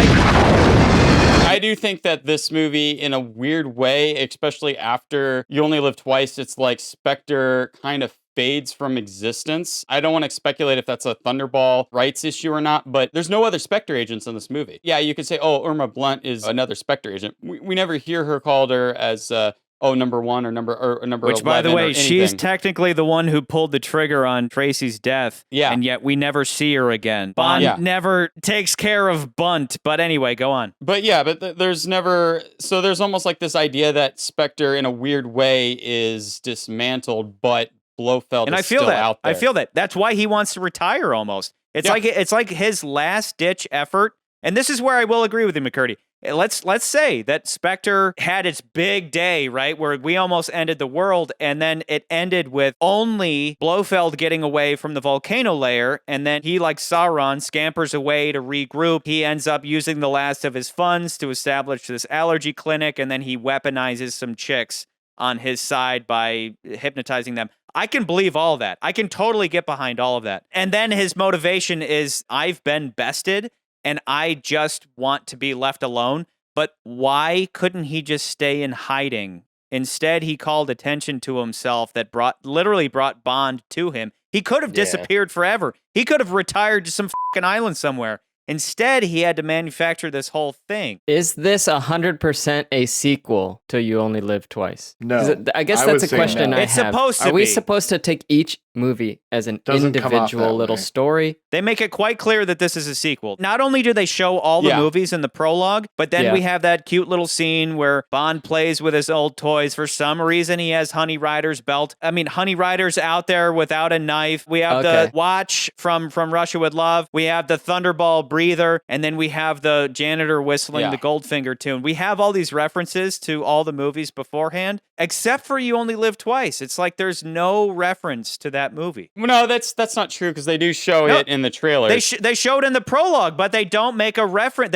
Bond never puts on a Japanese wig and pretends that he's Yakuza or whatever the Yeah, that would have been funny. I actually think it's disappointing that they make Spectre so toothless I'm disappointed to hear that because, like, to me, that was what was intimidating about both Spectre and Blofeld. Like, was it not the whole point of Spectre that they're like, they could be anywhere at any time, they could strike from the shadows and retreat, and you wouldn't be able to expect it, which again is like why I'm like, why didn't he use the Spectre agents to do this plan? Because I thought that was the whole point of Spectre, was that a Spectre is a ghost. It is something that could easily just slip into your room and with you and then slip right back out. Spectre is representative of eternal chaos. Eternal chaos. That there is always this evil element hidden out there, and just like Hydra, cut one head off and two spring up to replace it. That's what Spectre is. Spectre is eternal. I mean, are we supposed to believe that after the last movie, everybody died in the volcano layer? They didn't have a contingency plan? They didn't have somebody manning a station elsewhere? An organization known as Spectre operates worldwide. One of the problems with the last film, which we did notice, is like, now that the mask is off, essentially, of Blofeld, he's not as interesting, and they didn't know what the to do with him to make him more interesting, and at least this film does a fair job in trying to make him more, like you've said, Charlie. He's more of a character. Be a Spectre thing. I agree with that. Like, then never use the word Spectre in this movie and just make it about Blofeld and his quest for vengeance, and maybe Sure. I agree with Patterson that they reduce Blofeld from leader of Spectre to number one, and he's just like acting he's as just a dude now. An agent of Spectre, not the leader of Spectre. It's just never put into context for us. All they had to do was have M say, we've already killed or captured every member of Spectre. All that's left now to clean up is Blofeld. That's it. The scene we didn't see was when Spectre all had a vote to get rid of their leader, and Blofeld's on the outs. He's no longer part of Spectre, and now he's on his own, right? And without Spectre to protect him, now he has to figure out a way to get amnesty. That actually would have been really fucking interesting in the wake of You Only Live Twice. And that would have made sense for why he would come up with this elaborate brainwash these women completely plan. Because Blofeld suddenly doesn't have Spectre anymore. Right. Jesus Christ, we're going to rewrite this fucking movie and make it significantly better. We're going to make the Bond-Tracy thing actually make sense, where Bond is motivated to fall in love with her rather than just have a romantic montage. And we're going to fucking fix Blofeld from just having this elaborate scheme that doesn't make sense if he still has all the resources of Spectre behind him, but instead we separate him from Spectre, and then boom, we motivate everything he does. Coming into the beginning of this episode, I was somewhere between either above or below Thunderball. At this point, I'm taking it a step lower even. I'm going to put it above You Only Live Twice. Scott, do you maintain your rank? When I came in, I stated this was either 4th or 5th. I don't think it's better than Dr. No. So I had this between 4 to last. And actually, I never thought it was last. So with the points made, that there's been a lot of solid argument here on your side, Charlie's points. I'm still, I think, somewhat on McCurdy's side, that I actually enjoy, an emotionally driven Bond and that weakness, showing a true side of a man. If you look at a soldier, some of the strongest people, in our society, they have battles behind scenes, and I think this is just us seeing Bond come around after 5 hard movies, and maybe I do want to settle down. Maybe I want to get away. Maybe I'm tired of this. But I can't put it at 4th anymore. I think Thunderball's better, so I'm going to put it at 5th, ahead of You Only Live Twice. So, and I get that. I get the temptation to be like, wow, we're seeing shades of Bond by having him, become more human and all that. I get that. That's why I say, what's your cup of tea? You bring up soldiers of old. Yes, they struggle with some crazy happened overseas during the war and all that. But generations of old would fucking swallow that and be a goddamn man. And I respect that in a character who's supposed to show the way. I mean, the whole approach of like, if you're going to cry, go find a closet somewhere and cry. That, I think, defines manhood. Crying is totally natural. We all do it. But James Bond is an example of an ideal to live up to as men. The guy who loses himself to emotion is gonna get fucking killed. The guy in the foxhole is like, oh my god, we're gonna die. He's gonna get fucking killed, and he's gonna get people killed with him. That's why soldiers beat each other up so much to make sure that they can hold themselves together when hits the fan. I will throw this out there, though, that I don't think at any point in this movie does Bond cry, and he doesn't even cry at the end. He gets emotional. Well, I never said he did. Yeah. James Bond should never fucking cry. That's just like, that should be in fucking stone. But if a man is going to cry, it's going to be when his new wife just got shot in the face in front of him. Trust me, I actually am a big fan of the end of this movie, especially after every movie before this ending the same goddamn way with sex on a boat or a life raft. It's like Peter Hunt was like, hey, what's the big ending to this movie? And they're like, once again, Bond gets laid on a life raft. And he's like, what the f? I'm going the opposite way. I'm going to have Bond get married and then have her get killed. For my ranking, this is my personal opinion, so I'm going to maintain that it belongs at last, but I'm willing to accept it being in 5th place. And the reason why is because a lot of the points that I made about this movie in terms of it having a poorly structured plot and having a lack of a lot of sense to it, all those points also apply to You Only Live Twice. That's just true. It's a fact. I'm going to concede that. Like, ironically, I feel like I pulled Scott and Nance down the list. But I will say, I'd actually say McCurdy has succeeded in me thinking that it deserves to be higher. Because I get his points. I think it is strong in its story. We're coming together. We have come together. We're coming together. Let's all cry now. Yeah, together. Charlie, we haven't actually heard your rank yet. What is your rank? I want to hear what your rank is.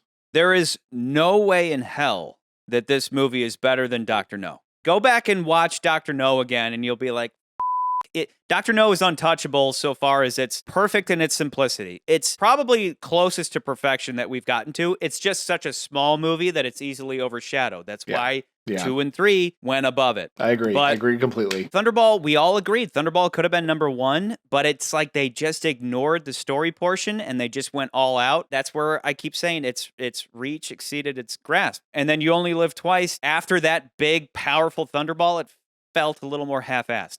There's no way in hell it's better than Dr. No. This whole discussion should be whether or not it should take spot 4 or 5. I could see it being above Thunderball. It's 1,000% above You Only Live Twice. It's either above Thunderball or Thunderball beats it. That's the discussion here. I just personally think it is above Thunderball. And like, okay, let me set aside the plot things for a second.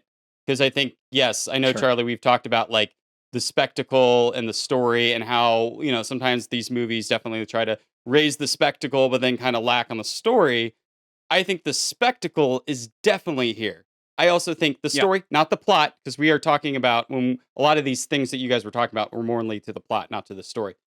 The story is definitely there. And where you could see as lacking is some of the logic in some of the plot points. At least that's what your arguments are. But that's where I'm like, that's where diminishes to me, I think, my enjoyment of it. But that's where to me, I'm like, no. I agree with you so far as this movie made an attempt at a character-driven story instead of just a super spy action plot. It's quite clear that they really tried to do something very different with the character of James Bond, and I admire that. But they simply did not achieve what they set out to do. They didn't ease us into it gradually enough for it to be believable, so in the end, it just doesn't work. Bond tries to quit the service, but I don't understand why he tries to quit, so it comes across as forced. Bond falls in love with Tracy, but I don't understand how he fell in love with Tracy, let alone what it was about his time at the clinic that has suddenly inspired him to leave the service and to marry her. And therefore, it just feels contrived. So the logic becomes this. Oh, Bond tried to quit, so that means there's this really deep theme about him questioning what he wants to do with his life. And yet it's never fleshed out or explored until the barn scene at the end of the second act. You didn't really want to resign, did you? This is the same logic as the love montage, which gives us nothing but superficial reasons for his romance with Tracy. Something as simple as Bond going on a forced date with her in order to appease Draco, and maybe he hates it at first, but having her slowly win him over by being her bitchy self or telling him that she's also just trying to appease her father would have lent towards this slow leaning into a changed Bond. all of which could have been paid off by Bond not sleeping with the Angels of Death. Your stiffness of last night, it is all gone? For the time being, I think. My biggest argument against this movie supposedly being the greatest Bond film of all time that nobody's ever heard about is that it relies too heavily upon this simple arithmetic. The unrealized Bond searching for a new life theme, plus Bond is supposedly so in love with Tracy, plus the Blofeld infertility virus element being thematically connected to Bond's newfound desire to have a family, equals secretly profound cinematic masterpiece about love, life, and death. But there just isn't enough substance to any of those elements for this whole movie to not simply just be a poorly executed attempt at a deeper Bond flick. With a couple of rewrites and refocusing, this could truly have been the best Bond movie ever made. But unfortunately, it's too sloppy and relies too heavily on outside knowledge and headcanon for it to be some lost and forgotten grand masterpiece of cinema. Peter Hunt set out to change James Bond, and while he may have nailed that ending, he simply didn't set up this change in Bond well enough to deserve credit as secret genius. Put simply, it's not the movie that people wish it was. I never quite finished my rank.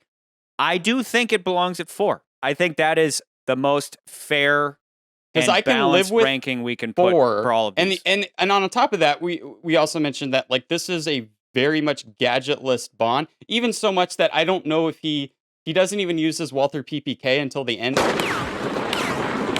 With Goldfinger, Guy Hamilton wanted to make Bond less of a Superman. And so by doing so, he adds better villains in the mix. He makes Oddjob stronger. He makes Goldfinger a much better villain than what we've previously seen as far as a maniacal villain and all that stuff. But with this movie, to combat the super spyness of Bond and to make him use his wits more, which we do see in this film, for a lot of the movie, we take all the gadgets away. I say 5. Scott, I believe you say 5. I landed on 5, but I was between 4 and 5, and I'm still. But let's talk that out though. So. Let's specifically talk about Thunderball versus this, because like and specifically, I would say that what it would come down to for me would be Blofeld. Compare him to Largo. I'll always put Largo at the bottom. I think Largo's trash, and I think that this Blofeld, again. This Blofeld is on the far end of the spectrum, which is flesh and blood man who can share words with Bond versus hidden, and then with You Only Live Twice in the middle, which sucks. It should probably be at either extreme. And I think this Blofeld beats Largo by a long shot. I think even just in individual scenes that they have together and I didn't talk about this because I wasn't on the Thunderball episode, and I'm going to go ahead and concede that you're right. Largo sucks.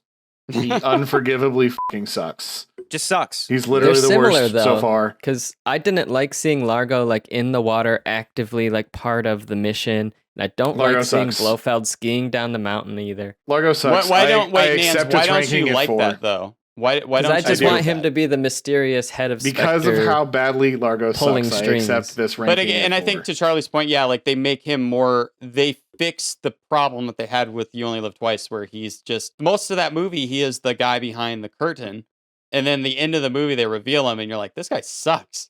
Like he just runs away and he's pitiful. But at least now that they're establishing, this movie does a lot of setup and payoff in this movie, and that was something I noticed in this movie going on. Like even the helicopter flight. You know, he's looking down and she's like, see, there's that's where the avalanche happened. And there we have bobsledding. And then and so we know ahead of time that, yeah, these are going to be things that are going to happen in this movie. That's something that they establish is that, oh, Blofeld's active in this movie. He's taking an active role in finding Bond. He is not just some asshole sitting in a chair with petting his fucking pussy. You know, he's actually going out and trying to do these things. And that makes him a better villain because he's not just someone ordering people around. He's and at least when he's skiing down the mountain, he's organizing his men. Yeah. He's not chasing after Bond and hitting him with he's organizing his men, and I think that's interesting. Also, though, like Largo needed a lesson in keeping Bond alive. Here we go.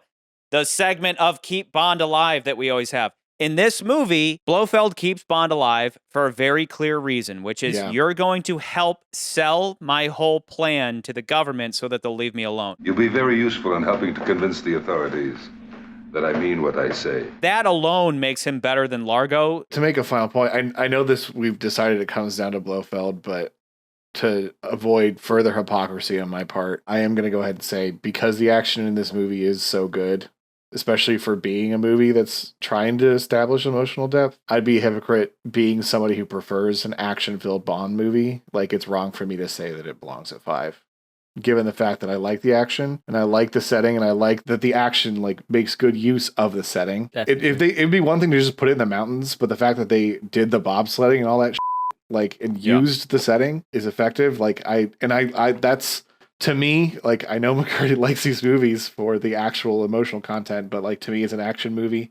And I said at the beginning, like when I actually read my whole initial statement, I said the action is good. Yeah, I like to be fair. I think I four is, acknowledge. I think four is fair, and I will go with 4. I'll be to the point of the group. Can you I think guys that just is a hug fair through thing. the screen? Yes, Can you two just hug? Yes, but Can you Patterson, cry a I little love the bit? action in these movies too. I have not just written a poem. Like who has That's a great ever poem. written you a poem in your life? No one. You're the Okay. first. There's one criticism of Blofeld I'd like to make, though, one additional, which is that Blofeld Mastermind would never have believed that that Mercy flight was legit. I told you, this is a Mercy flight. He would have been like, nope, something's fishy, get the f***ing guns loaded up. You see, it is nothing. That seems to have settled it. But he's like, see, it's nothing. Like, if he was distracted by Tracy, that would have been cool. But the fact that they brought Blofeld in and they were like, sir, these people are claiming a Mercy flight, and he's like, I told you it's nothing. I don't buy that. Blofeld is literally holding the world at ransom, and he's just going to believe the first ruse coming his way? Yeah. No. He's smarter than that. I think that was a mistake, but that's not enough to make him dumber than Largo. No. But yeah, and again, this movie has those weird plot things where you're like, what, this is weird. And I don't necessarily think, I don't completely agree with all of the ones that you're saying. Like, there's things where I'm like, yeah, your movie would be cool, but it's not the movie.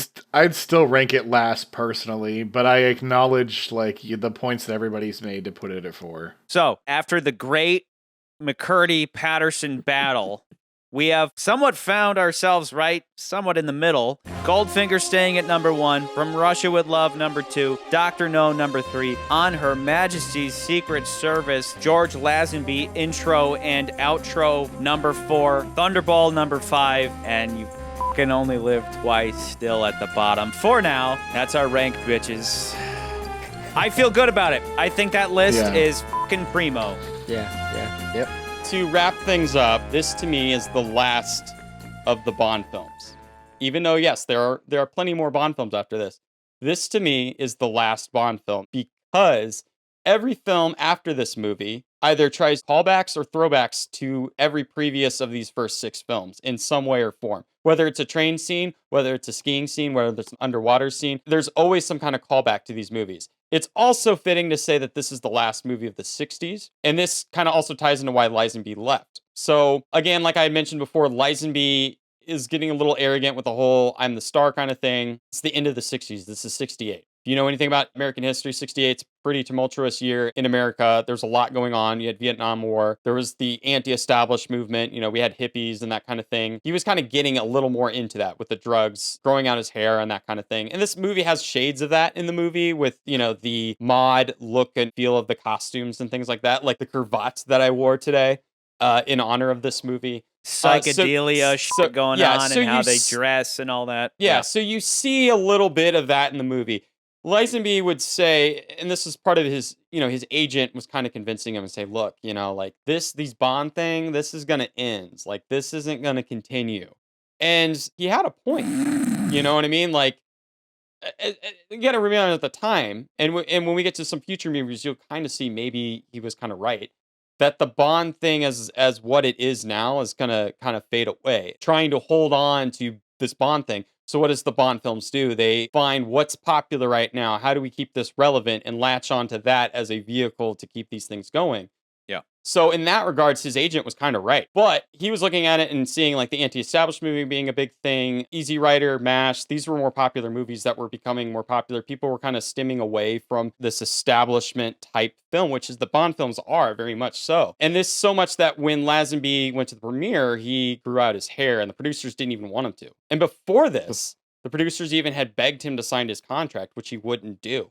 for a 7-film deal after this film. So he wasn't even signed him. They even like offered him 7 films. And they offered him $1 million. He had a fucking case, and Harry Saltzman's like, fucking take the money. This never happened to the other fella. Sign the contract, and he wouldn't do it out of his own arrogance or whatever.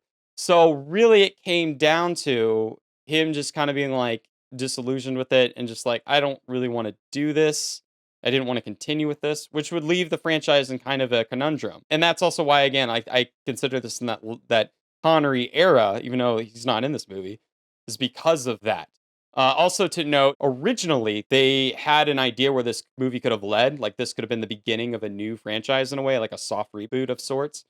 And the idea originally was that the scene with Tracy getting shot and them driving off and all that stuff was going to be in the next film. So they shot the movie, and Peter Hunt was like, we're going to shoot a movie in such a way that he drives off in the wedding, and that's the end of the movie. Then when we start Diamonds Are Forever, which was still planned to be the next film, the beginning of the movie would be them driving, and then she gets Tracy whacked. getting shot, and then that would lead into the next Bond film being Diamonds Are Forever, which, yeah, that would be a very strong opener for the next Bond film. Of course, they didn't do that. It And we'll certainly see would have in the next weakened this movies. movie, and I think we all are interested in that universe out there that has Sean Connery starring in this picture. It really would have been interesting to see, because I'm so torn on Lazenby. I've seen this movie a million times, and I think he's all right, but I watched this, and then I watched Dr. No, and then I watched this again, and Lazenby just straight up doesn't have it. No, he just doesn't have that certain element that makes him Bond, and I'm okay with him in this movie. I like this movie. Again, I don't think it belongs at the bottom, but what's tragic though, he works for this movie. Film, but if you were to put Lazenby in the other films, he wouldn't. And some people would argue, would argue that even if Connery was in this movie, hypothetically, there's other hypotheticals besides Connery being disillusioned with the franchise and all that. But hypothetically, had he been in this movie, I don't think you would have gotten the same movie because of the inexperience, at least, and the vulnerability. Things that I think actually we see in later films, probably maybe to a better degree. But regardless, like people would always say, maybe if Connery was in this movie, it would have been the best Bond film. I'm not necessarily on that camp. I'm like, maybe Connery was saved by the fact that he wasn't in this movie. I don't know. You know, like Lazenby came along. I mean, and it's he all kind of filled in hypothetical this at this gap. point. Like, who knows? Totally. All we can do is do a deep fake. Somebody can do a deep fake someday of Sean Connery starring in this movie. But all in all, what it comes down to is, as much as George Lazenby may be the Ringo Starr of the James Bonds, he's still a motherfucking James Bond. And on that note, the man deserves our toast for being James Bond, even if only for one time. Yep. So cheers to George. I'm going to do a bit of a tradition break here and promote one more cheers, and that's to Tracy. Best Bond girl, doesn't even finish the film. Gets killed before, right at the end. Yeah. To Tracy as well. And she had just recently passed away too, so.